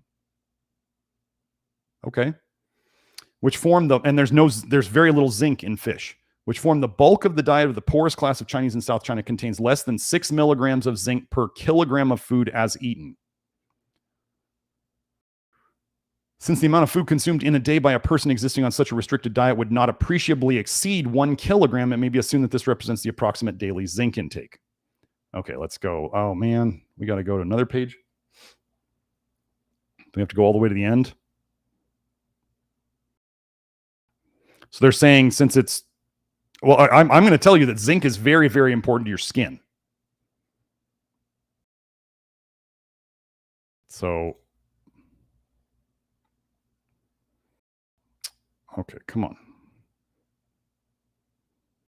The analytical results given in Table 2 show that the zinc content of the hair, nails, and skin of patients with beriberi is about half that of those not suffering from the disease, and that the ash contents of the nail and skin appear to be increased in beriberi.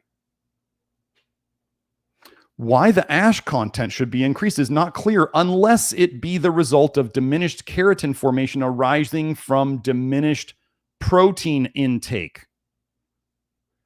Not enough meat means not enough protein, means not enough zinc, means not enough B1. What do we fix on our program? Okay, well, there's that one. Let's go to the next one. Effect of vitamin B6 and B1 deficiencies on the intestinal uptake of calcium, zinc, and cadmium. In vitamin B1 deficient animals, a specific decrease of 30 to 32% was observed in calcium and zinc uptake, with a 59% increase in the intestinal uptake of cadmium. So if they were B1 deficient, they didn't absorb zinc as well either, but they did take up more cadmium. This is bad. This is real bad. Eat your meat, folks. So let me go and check what's the next part I wanted to go over. Oh, we get to go into the aldehydes, I think, now. There we go. Yep.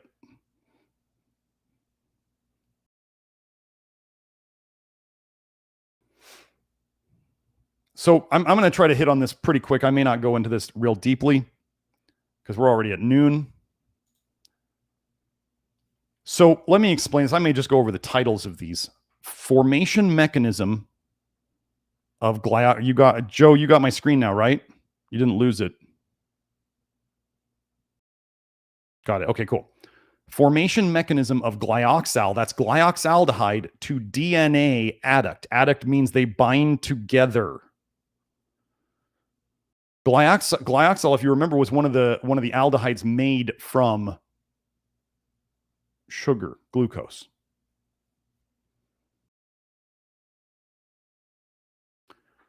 Let's go over these other things. A thermodynamic study of other glycating, that means they bind to they bind to proteins like high in diabetes. Glycating agents include methylglyoxal, one of the ones made from glucose, acrolein, crotonaldehyde, 4-hydroxynonal. This is one of the things made from PUFAs. This is an aldehyde. And 3-deoxyglucosone. They definitely didn't name this one right if this is an aldehyde. Wow. Revealed that at neutral pH, cyclic adducts were more stable than open adducts. So the ones that were cyclical, like a ring, were more stable than the ones that were open at basic pH. However, the open adducts of 3-deoxyglucosone, methylglyoxal, and glyoxal were more stable than their cyclic counterparts. This result can be ascribed to the ability of the adducts to cross-link DNA. We tend to look at these things, I tend to look at these things a little differently. So people would be saying, you know, they look at this and they go, oh, these adducts, these ages, and all of this stuff, these are the bad things. These are what's causing damage. And if we find more of these things, that means more damage is being caused. And I might say that's like looking at a punctured bike tire that has a patch put on it. And you go, the patch caused the hole in the tire. They're looking at the stuff after the fact. You understand? They're looking at the patch on the tire and going, wait, every time we find a patch on a tire, we find a hole underneath it. Obviously, patches cause holes in the tire. What if these glycated proteins were one of the body's defense mechanisms? And the more you find of these, the more the body is trying to defend itself against this onslaught of aldehydes. Just an idea, just a concept. Because obviously, modern medicine is getting basically F-all in terms of progress on diabetes. So let's just run through some more of these.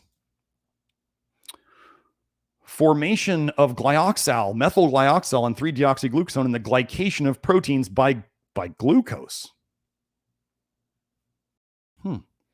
So again, these are made from glucose.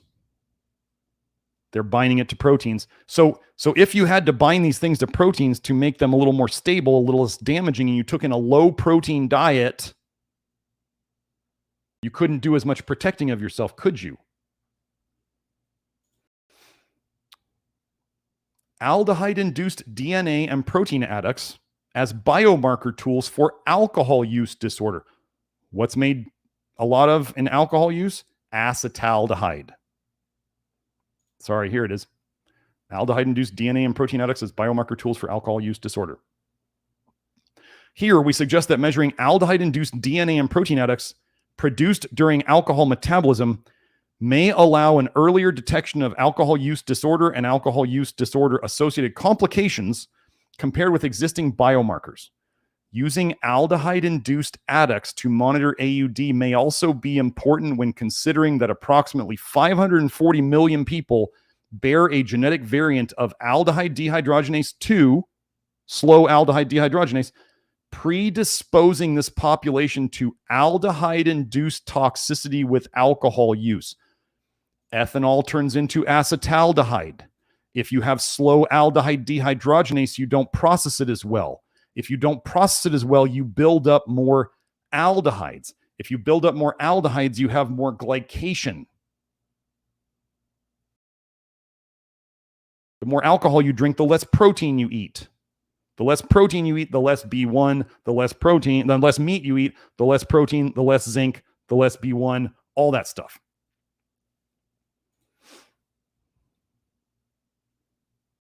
Endogenous aldehyde-induced DNA protein crosslinks are resolved by transcription-coupled repair. I don't think there's anything. Oh, let's just go over this, though. DNA to protein crosslinks, DPCs, induced by aldehydes interfere with replication and transcription. What is your DNA supposed to do?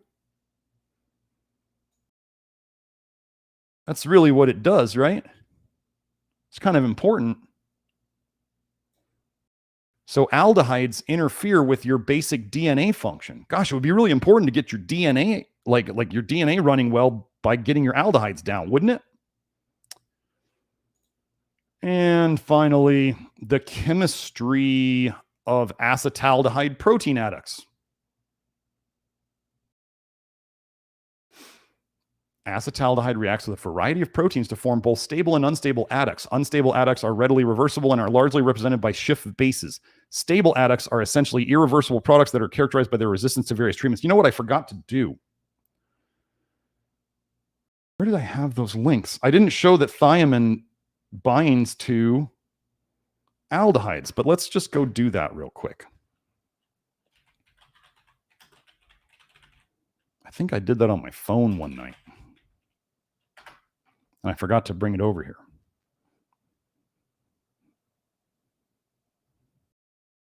Man. Did I do it on? Let me see.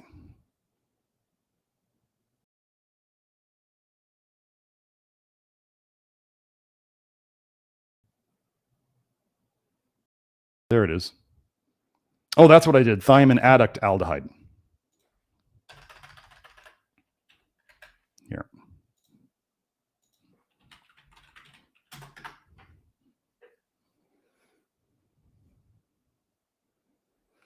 So just to show you, since we were talking about acetaldehyde and all those other things binding to proteins, so we got thiamine bound to an aldehyde here,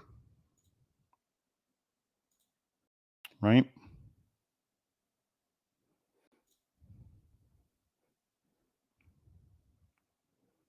Where is it? Let me see. This is not, I don't know why. Why is it that you can search for something? Oh, I did a Brave search. Okay.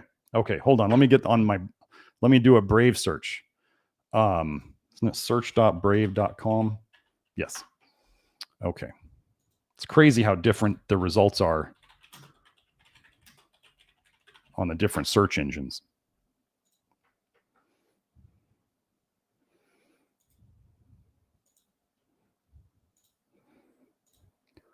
Chemistry of the tricyclic form of thiamine with aldehydes in basic alcohol.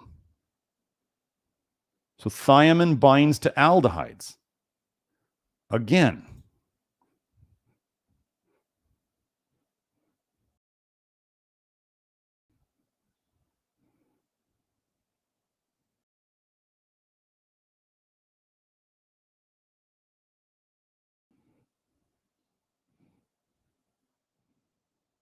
Let's see this one.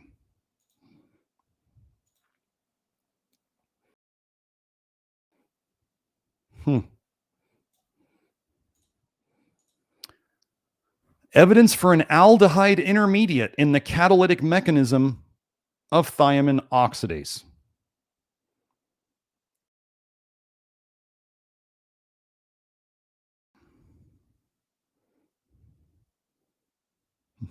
And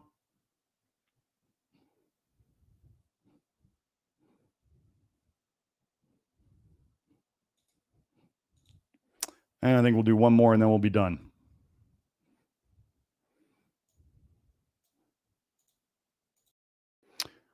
The effects of partial thiamine deficiency and oxidative stress. For example, glyoxal and methylglyoxal on the levels of alpha oxoaldehyde plasma protein adducts in Fisher 344 rats. Wait, just pay attention here. Partial thiamine deficiency related to aldehydes. On the level of aldehydes in the blood bound to protein. I remember I found this paper now, and I didn't remember to bring it up for this. So glad I found it again.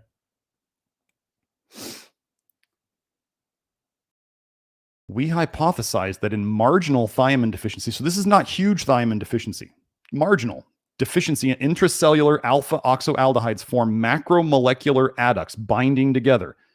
That could possibly be genotoxic, as in toxic to your genetics in colon cells, and that the presence of oxidative stress, these effects are augmented because of decreased detoxification of these aldehydes. In the presence of oxidative stress, these effects are augmented, made stronger because of decreased detoxification of these aldehydes. We're talking about slow ALDH or something? Do we ever talk about that? We have demonstrated that reduced dietary thiamine in F344 rats decreased transketolase activity and increased alpha oxoaldehyde adduct levels. Less thiamine to bind created more aldehyde things sticking together. Okay.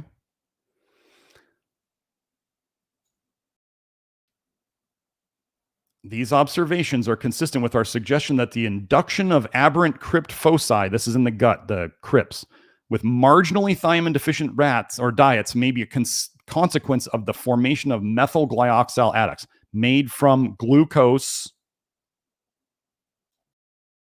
Remember, too much carbs depleted thiamine. Glucose turns into methylglyoxal. Are you seeing how this is all going the wrong freaking way?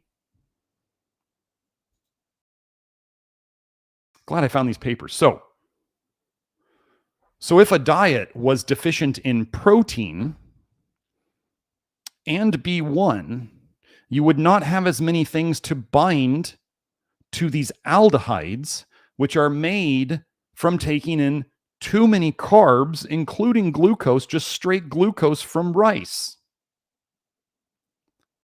And zinc deficiency goes along with it, which is another indicator of meat deficiency. So again, we've now connected all of these things together via aldehydes and aldehyde dehydrogenase 2 and all the things that people are doing, thinking they're healthy, like eating high sulfur foods. We've just connected all of it. Meat deficiency, people not eating their soluble fiber, people not eating their B1, people not eating their niacin. Like, you can get all these things from food. And again, what do we have at the end? We have people who do the Love Your Liver program who maybe decide to try some thiamine at the start, some B1 at the start. And do I think that thiamine HCl is just fine to use? Yes. If you're going to use it, I like the Dr. Clark's brand. You have to take more to get that through. You do not need to buy the fancy B1, the stuff, this allethiamine. You don't need to buy that.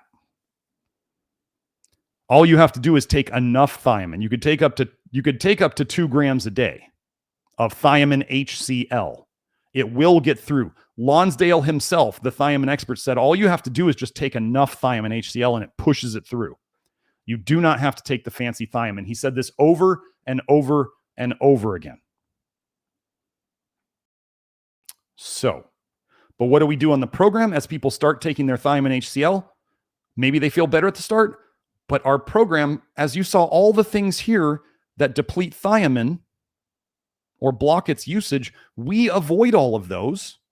And then over time, our people don't need to take the B1 anymore. And their problems that the B1 used to help are gone for good. This is what we do by looking at the science the way we do. People can get all butthurt that they don't like the way I do it. That's fine. I'll just keep helping people fix themselves.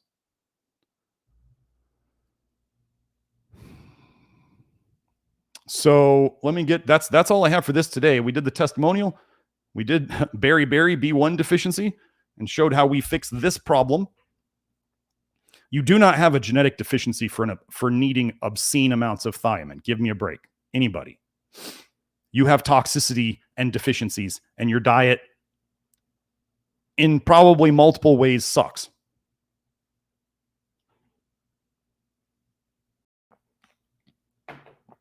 So let me get to the super chats now. So Zendog Breath has both of the super chats. Okay. Big supporter, Zendog. Glad to have you here. Okay. He asks, if we start rice, should we do both brown and white? Just brown or just barley? Okay, so let's talk about this. First of all, barley is like the highest fiber containing grain out there. You can get different, you can get pearled barley. You can get, there's a lot, there's barley flakes out there, like rolled oats. There's basically barley, there's rolled barley. So it's like rolled oats. Barley has an obscene amount of fiber in it, especially insoluble fiber. It's got a lot of soluble fiber. It's got beta glucan, just like oats do. But it has an obscene amount of fiber. Now, a lot of people who are new to the Love Your Liver program, like if you're going to try, hold on, let me find the video one. Oh, well, whatever. Okay. There we are. Okay. So, barley will kick people's ass. I've talked about barley before as being like the black belt of grains. Like it will, if you're a newbie and you're still really toxic and really deficient and you walk into the martial arts studio and you're not even a white belt yet, and you go and you challenge the black belt to a fight, they're going to kick your ass without even thinking twice. So this is like, I consider lactoferrin to be kind of a black belt thing. I consider barley to be kind of a black belt thing. If somebody wanted to try beta glucan fiber in supplements, that would be like, that's as black belt as it gets. So barley is something you have to try. Like I do fine on barley, but a lot of people, it's just too rough for them. So you can try it. Barley's great. If you can do it, it's great. It's absolutely great. Huge amount of soluble fiber, huge amount of insoluble fiber. It's going to move your guts, but it may also cause a lot of bile dumping. So you got to watch out for that because the amount of soluble fiber, the amount of fiber in general in it. So we have that. If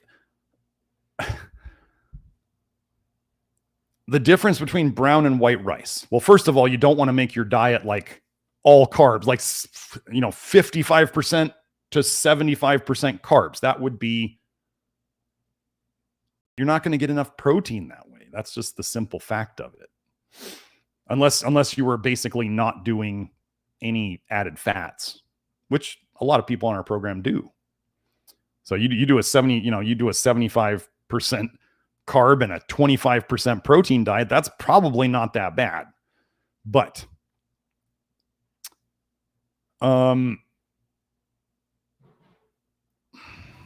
if you're going to do, so rice has an arsenic issue. I can show you the arsenic issue from rice on hair tests all day long. All day long. Rice has an arsenic problem. Arsenic's connected to diabetes. Diabetes is connected to eating more rice. So like we get into, if you're consuming white rice, it probably has less arsenic because the arsenic is in the hull of the rice mostly. But white rice has a nutrient deficiency problem. And for the same volume of, like, if you eat a cup of white rice versus a cup of brown rice, you're getting more glucose than in the brown rice, because the white rice is just going to be denser packed because there's no hull. So there's more of the white part in there than there is of the brown part. So you're eating more carbs with less nutrition. If you're doing brown rice, you sure as heck better clean that rice. Okay, and for those of you out there who think rinsing your rice in the sink, like under the faucet, is enough, no, it's not enough. Stop. It's great if you want to do it, that's fine, but don't expect that it's doing much more than jack squat. You need to soak the rice. The best thing that I've seen, first of all, you get the Lotus Foods rice.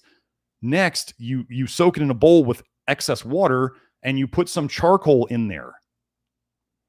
So that what happens when you put rice into water is the B vitamins and the arsenic move into the water.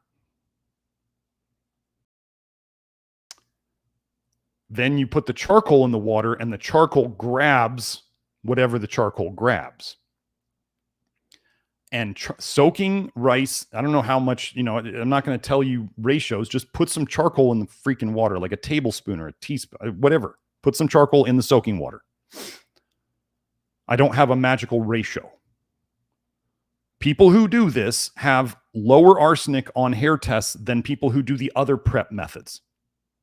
So this is kind of my own prep method. I'm sure some dishonest person out there is going to try to steal it and say it's theirs, because people are doing that all the time these days. Just remember where you get the original stuff from, and that's here. So charcoal in water with the rice in there. Let it soak at least 30 minutes. If you want to soak it overnight in the fridge, fine. But let it soak with the charcoal at least 30 minutes. And leave enough water for the stuff to move out into it. Here's the problem with normal cooking of rice and the arsenic, whether you're cooking brown or white. So you put the rice in the water. The arsenic moves out into the water. And then what do those rice cookers do, or the way people normally cook rice? They cook off all the water. So then all the water leaves and all the arsenic is just left on the outside of the rice. This has been shown in research. So the normal way of cooking rice gets rid of absolutely zero arsenic. Okay? You must get rid of the water, but rinsing it under the sink doesn't soak it long enough for the arsenic to move out. The water's just moving right by it. It's not there hanging around for it to move out. Does that make sense? So, next question from Zendog was, how do we make thiamine in our guts the way dogs do? I want Frito feet like my happy dogs. He loves to make silly questions. I don't know. Fix your gut biome. Well, Zendog used to use thiamine and feel like it helped you a lot. Why don't we do this? Zendog, give me the quickest update you can. So you started using thiamine, and I think you were on a pretty high dose, and it was helping one of your conditions, or more than one. And over time, you have either reduced or stopped the thiamine as you've done the Love Your Liver program. So if you want to do a little short thing in the live chat, go ahead and give us that little story. It doesn't have to be super detailed, but we'll come back to it. But thank you for those super chats, Zendog, and then we'll come back to your what you tell us. So Oscar F says, took antibiotics on vacation. When I returned home and went back to strict diet, felt really bad. 1 week later, still feeling bad. Did I poison your liver with antibiotics and a bad diet? And the detox kicked in once you were home? Well, antibiotics cause liver injury. This is documented. And they also change your gut biome. Generally, if you're in the Love Your Liver program, Oscar, I would suggest you go and you read the probiotics articles and you figure out whether you're a putrefactive or a fermentative or a mixed, and you take some probiotics. Okay, anybody you can just shotgun probiotics. You can try it. It may work. It may make you feel terrible. This is why, folks, when you go and you read probiotic reviews on like Amazon, there's people saying this probiotic changed my life. And then there's people saying this probiotic like ruined my life. The same one. How does this work? Well, you change the gut biome and you change what they make, or what especially you change how they process primary bile acids into secondary bile acids. And then you change your symptom presentation. So if somebody took antibiotics and you knew that there was a particular type of probiotic or probiotic food, like a cultured food that did you good already, if you're ever going to take antibiotics, you take whatever the probiotics are that you know is good for you or the cultured food, you start eating it a little bit before you take the antibiotics, or at least when you start. You eat it all the way through the antibiotics, and then you eat it for like 2 weeks after. You do not let the bad bacteria start to So think about this. You went and took an antibiotic and nuked your good bacteria. You nuked the bacteria in your gut. That's what it does.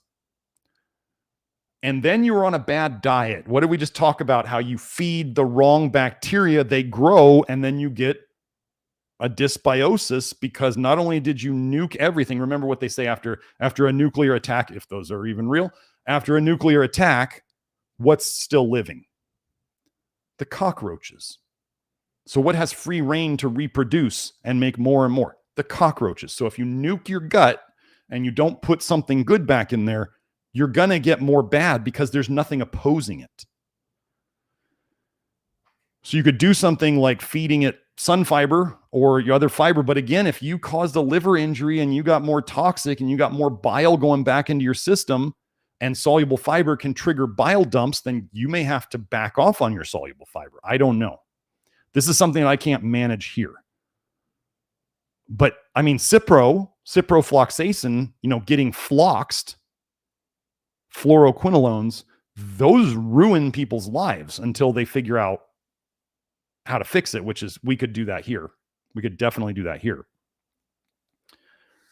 But I just don't know what you know and what you're doing, and I don't tend to give big, complicated treatment stuff here. I would work on doing the program well.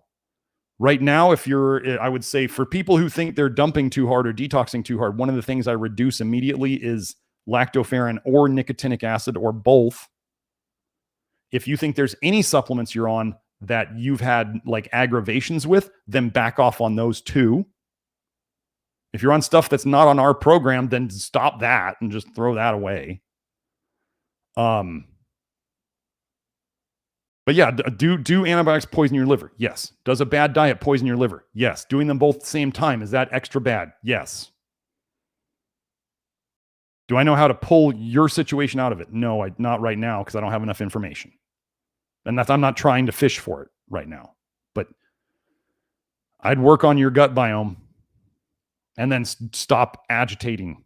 Make sure you're not agitating much because you got to catch up. You got to let your system catch up. Okay. So thank you for the super chat. Ann Rustica says, my boyfriend loves taking flax oil before morning workout. I tell him to mix it with lecithin granules to make it a cleaner burn. What's your take on putting these substances inside your body? Stop. If it was me, if you were a client of mine, I'd be saying, stop doing that nonsense. Flax oil is PUFAs. So it's already been, extracted from the flax seed. So it's now exposed to air. PUFAs oxidize into 4-hydroxynonenaldehyde and malondialdehyde.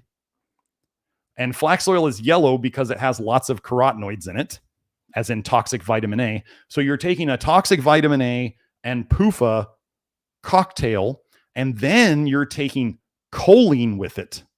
Lecithin, phosphatidylcholine, which you must have phosphatidylcholine or lecithin to store fat-soluble toxins in your liver, including vitamin A. So you are taking a cocktail to just store toxins in your liver. Now, you might feel better doing that because how does our liver store toxins?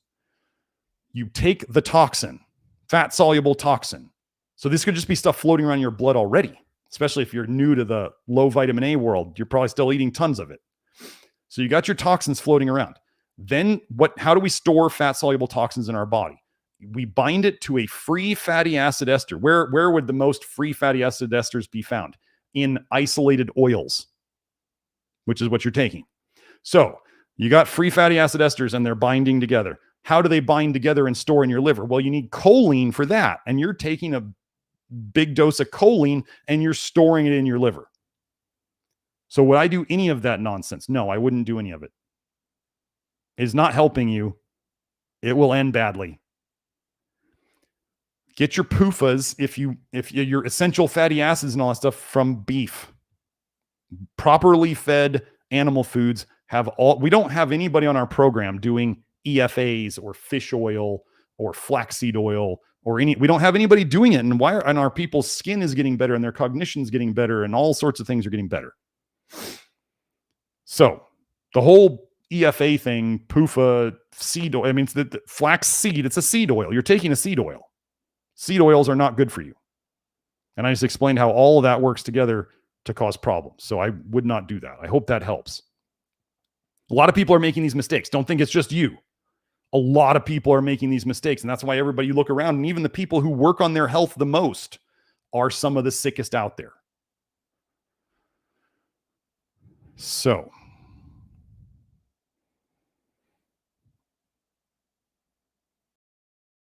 okay, so I'm seeing here Will may have came up with the charcoal thing. I don't remember, but thank you, Will. If it was you, great. If it was you, great. I mean, again, our group is coming out with this stuff. So if it was you, Will, I'm sorry. My apologies. I might have been you. I was trying to remember where it came from. So anyway, if it was you, great. Sorry. Didn't mean to steal that from you. But from our group. Yes. So Headwood gave a super chat. Mag oxide / hydroxide citrate give me gas, not relief from constipation. Why can't I get them to work? Very frustrating. Often forced to resort to enemas. Well, from what I understand and from what I've experienced, if you take enough magnesium, you're going to crap your brains out. It might be rough. Like when they do those colonoscopies, they used to give people like a bottle of magnesium citrate to drink, and they would be pooping. So there's that. So you may just not be taking enough. You may not be pooping from it. Why can't you get them to work? Well, I don't know if you're doing the whole program. I don't know what you're doing. I don't just solve constipation, because constipation can be solved by taking irritant herbal laxatives like Cascara sagrada or what's the other one? Not remembering off the top of my head. But people can take all sorts of chemical laxatives, herbal laxatives. Herbal laxatives tend to be what are called irritant laxatives, which means they're irritating your gut and you're pooping them out because your body's going, this hurts, get it out of here. I mean, there's all sorts of things that we can use to poop. We are trying to fix the pooping problem for good, and that's by fixing the toxicities and the deficiencies and making sure your bile is going the right way. You may also have a dysbiosis of some sort. You probably do, and that's why you're getting gas instead of pooping. So you're often forced to resort to enemas. Well, first, I would say if you need to do enemas to poop, for now, you do them because you need to poop. I knew a lady who was on multiple meds. She'd been in, I think, some car accidents, and she had a messed up spine, and she was on like some pain meds. And she said that basically she would do 1 or 2 coffee enemas a day. She was not a client. This was somebody I knew. And she was like, I have to do 1 or 2 coffee enemas a day. And all of a sudden, as soon as she does a coffee enema, she's like, the pain in my body is gone for several hours after I do this. Well, what's the pain in her body coming from? The toxic bile. What does a coffee enema do? It induces a dump of bile because of the bitter coffee. And then it induces a diarrhea. Your body says, I got all this water in here. Let's poop it out. So she dumped bile, pooped out the bile. That's a 1-2 combo with like a coffee enema. And so it is getting rid of toxic bile. Is it actually solving the root cause of the problem? The toxicities and the deficiencies? Not particularly. You are getting a bile dump pooped out. Yes. But one of the issues with enemas, doing them often, is they do tend to be habit forming. That's the nature of them. Like you're getting something else to help your body do something. The body tends to want to conserve energy and it gets lazy. So if you're giving it something to help, it tends to just, you put people on welfare. Do they want to go back to work? No, they don't. You start helping your guts to poop, they start to get a little lazy. So this is one reason why I don't push enemas on the program. I tell people, look, if you already do them and you feel good doing them, you're fine with doing it, go ahead. But the whole goal is to get you pooping on your own. So we need to try to do the things, some of the things that I talk about in the Love Your Liver program, the Love Your Liver approved constipation helpers. We talk about magnesium, which you've already done. We talk about getting the proper amounts of potassium. You're not using potassium as a laxative. You're not just taking it until you poop, because if you do that, you're going to give yourself a heart rhythm problem. But getting enough potassium is important for your thyroid. Does helping your thyroid help you poop? Yes. Obviously, if you're going to work on your thyroid, you need to get enough selenium. Then we've got sun fiber. We've got two foods there. There's prunes or green kiwis, not the golden kiwis. Those are full of vitamin A, the green kiwis. 2 kiwis a day has several studies showing it helps people poop better. And everybody knows about prunes. Do prunes have a little bit of vitamin A in them? Yeah, but I'd rather you pooped than worry about the little bit of vitamin A that's in prunes. Okay? So you can mix and match those. People get stuck on only wanting to do one of those. You can mix and match them because they are like different mechanisms. Prunes are a different mechanism than magnesium or potassium. So you can mix and match those to help you poop. But if you're not doing the whole program, you can. We have a woman in the program. She's like, I think she said she's basically been constipated since she was born, and she's in her 70s, I believe. And just in the last year, after she did years of work with us, she started pooping. I mean, she was getting to the point where she's pooping multiple times a day. Like, we fix constipation that's been around since birth because we are fixing the toxicities and the deficiencies. And we're not just telling people, here, take this so you can force yourself to poop. Like, autism is connected to aldehydes. There's a whole paper on it. I'm not saying to take heroic doses. I don't know what a heroic dose is, but you might have missed the point. The point is not to just take as much magnesium as you can to make yourself crap. The point is to fix the toxicities and the deficiencies that's driving it. That's the point. So you can try to do the magnesium to help you poop, or you can do the enemas, but none of those are working on the root cause, which is what we want to do. That is what we do here. That is why we fix these problems. It can take a while to fix. I think the woman who had been working with me like in the last year, where she started pooping 2 or 3 times a day, she's been with me since the start of the vitamin A detox days. So that we're getting close to 6 years now. So this is a 70-year-old woman. It took her like 4.5 years of working on this to start to poop normal. But now she is. And she doesn't need all the stuff anymore. Fixing these problems, this is a marathon, not a sprint. This is not just like, don't come to the Love Your Liver program and just be like, I'm going to find a constipation fix here. The fix is the program. You're not just looking for like, does Dr. Smith know a magic supplement that will make me poop? No, I know things that we can help to poop along the way, because pooping is how we get rid of bile. But fixing the pooping mechanism at its root is the program. Just like that testimonial we went over at the start, all those things that we helped fix, none of them were take this supplement for this and this supplement for this and this and this. No, it's do the program and then all these things fix. So you see today how we were talking so much about aldehydes. Well, how many of that guy's problems in the testimonial do you think were related to aldehydes? And we just focus on all these aldehyde things indirectly, and then he gets better from all those things.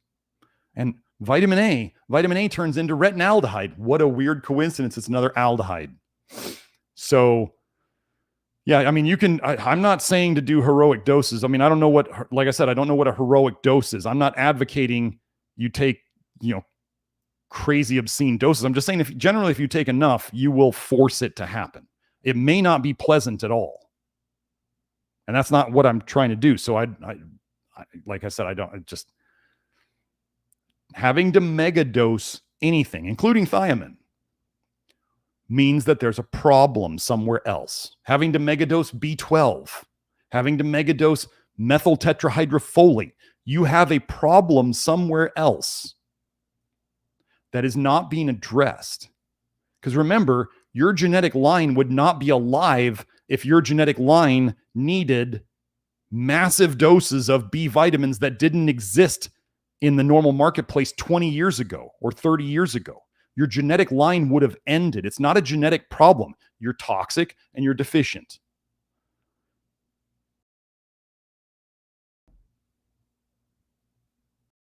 So that's what I got on that.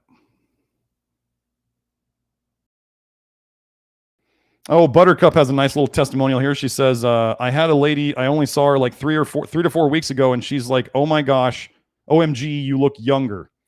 She knows nothing of the diet. I just chalked it up to less eye makeup, but now I think it's the Love Your Liver program. 3 to 4 weeks, people looking younger.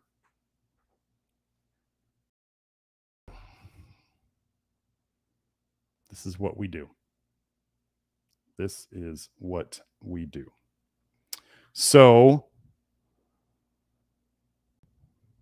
wait, did Zendog put something? I want to see if he did a...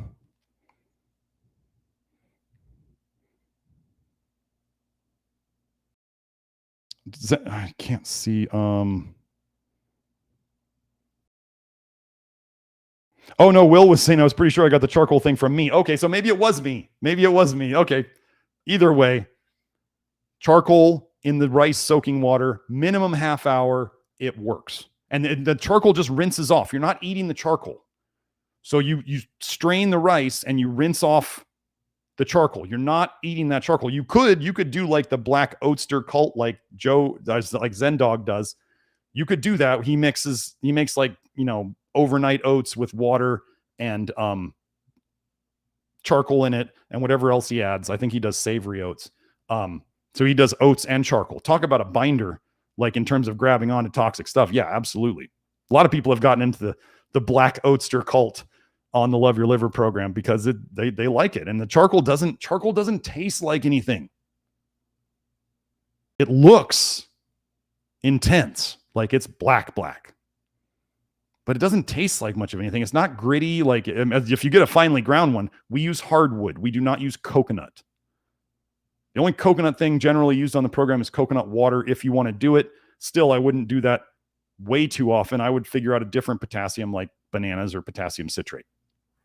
But Joe, did anybody see, or Zendog, if you had I don't know if you did the thiamine thing. Okay. So he did 8 months at 2 grams of B1, stopped after 8 months. It's been about 10 months since, still improving. So the B1 was helping you a lot at the start, right?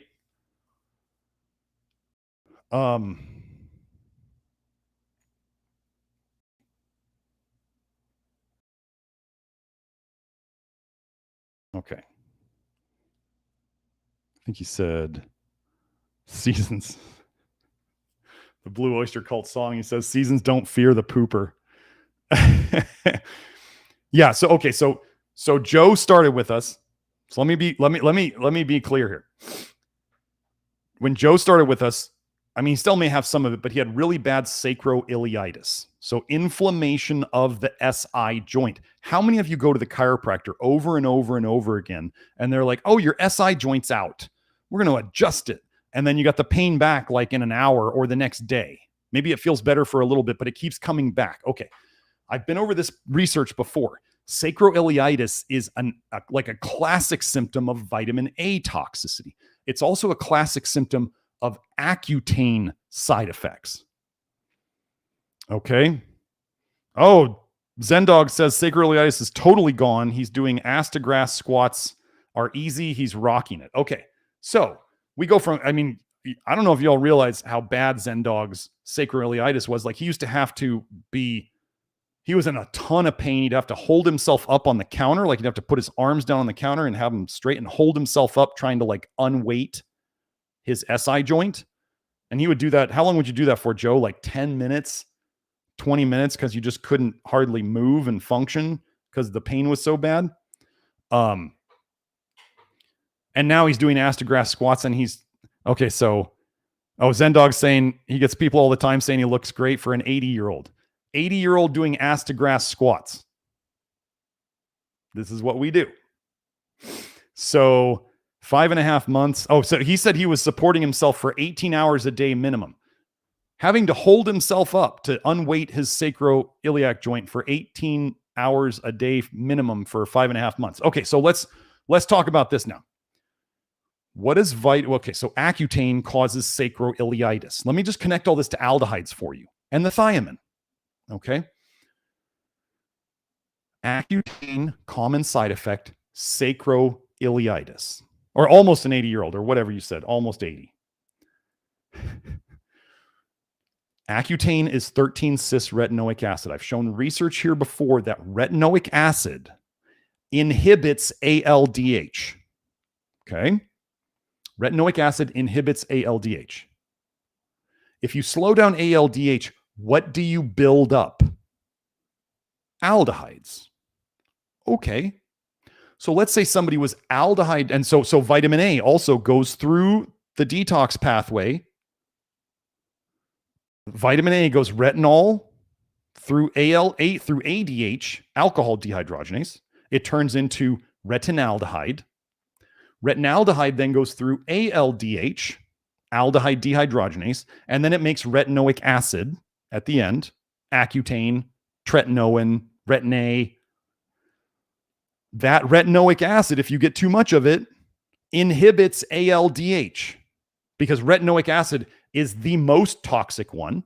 And your body will say, we don't want to make more of this, so we'll deal with more aldehydes rather than more retinoic acid. So your body chooses, it's trying to save you. Okay. So vitamin A toxicity itself inhibits ALDH, and then you start making too many aldehydes. So either Accutane, a classic symptom of Accutane side effect, is sacroiliitis. Steve Godecki in the group, he's a chiropractor. He fixed his own sacroiliitis, which was really bad. He was a chiropractor. He couldn't fix his sacroiliitis. He goes on the Love Your Liver program, and his sacroiliitis is gone. Okay? So sacroiliitis, or your SI joint is constantly a problem, is a vitamin A toxicity giveaway. Okay? Aldehydes. So whether somebody had vitamin A toxicity from foods or whatever, or from Accutane or other retinoic acids, it inhibits ALDH, you build up aldehydes. So let's just say then that sacroiliitis is a downstream effect of too many aldehydes.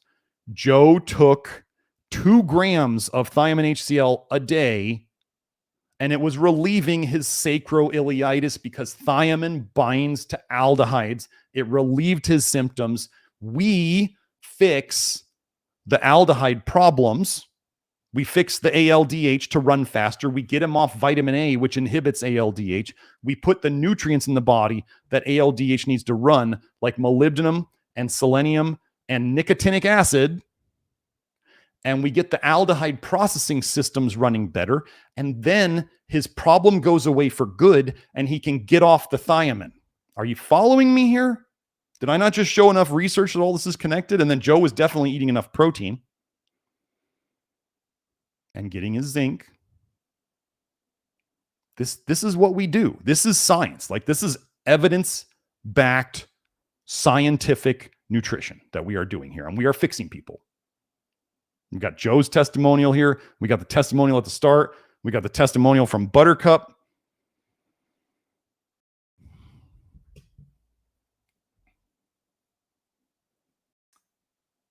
I think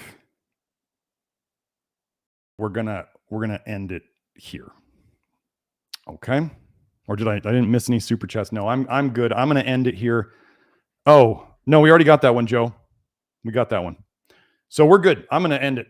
Hope you all enjoyed that. Like I said, the link to the references will be in the show notes below. It's also in the live chat if you want to watch the live chat. The timestamps will be there soon. If you want any of our links, you want to work with me, you want to work with my other practitioners, you want to look at the supplements that we have, that's all at nutritiondetective.com, and the other links are down there. I'm real active on Twitter at NutriDetect. If you want to find me there, that's where you can find a lot of my threads and my pinned thread in my bio. And we'll be back next week. Oh, Zendog, vitamin E is absolutely sus. Vitamin E, let me just answer this real quick. Tocopherol, tocotrienol, they both end in OL. They are both alcohols. Whenever you have a vitamin that has multiple different pieces to the family, it's garbage. It's not a vitamin. They're like, oh, you just need alpha tocopherol. You don't need all the other 8 members of the vitamin E family. Bunch of garbage. All those really high vitamin E foods almost always come with high vitamin A. Where do they get where do they get tocotrienols from? They get it from red palm oil. Vitamin E is alcohols. Consuming vitamin E will store up to 20 times more vitamin A in your liver. So when you read studies where they say taking vitamin E can relieve vitamin A toxicity symptoms, it's just shoving it in your liver and taking it out of your blood and reducing your symptoms while the liver fills up. And then what happens when the liver is too full? It just leaks. It leaks everywhere. Okay? So that's what we got. Hope you all enjoyed that. I will see you next time. Bye now.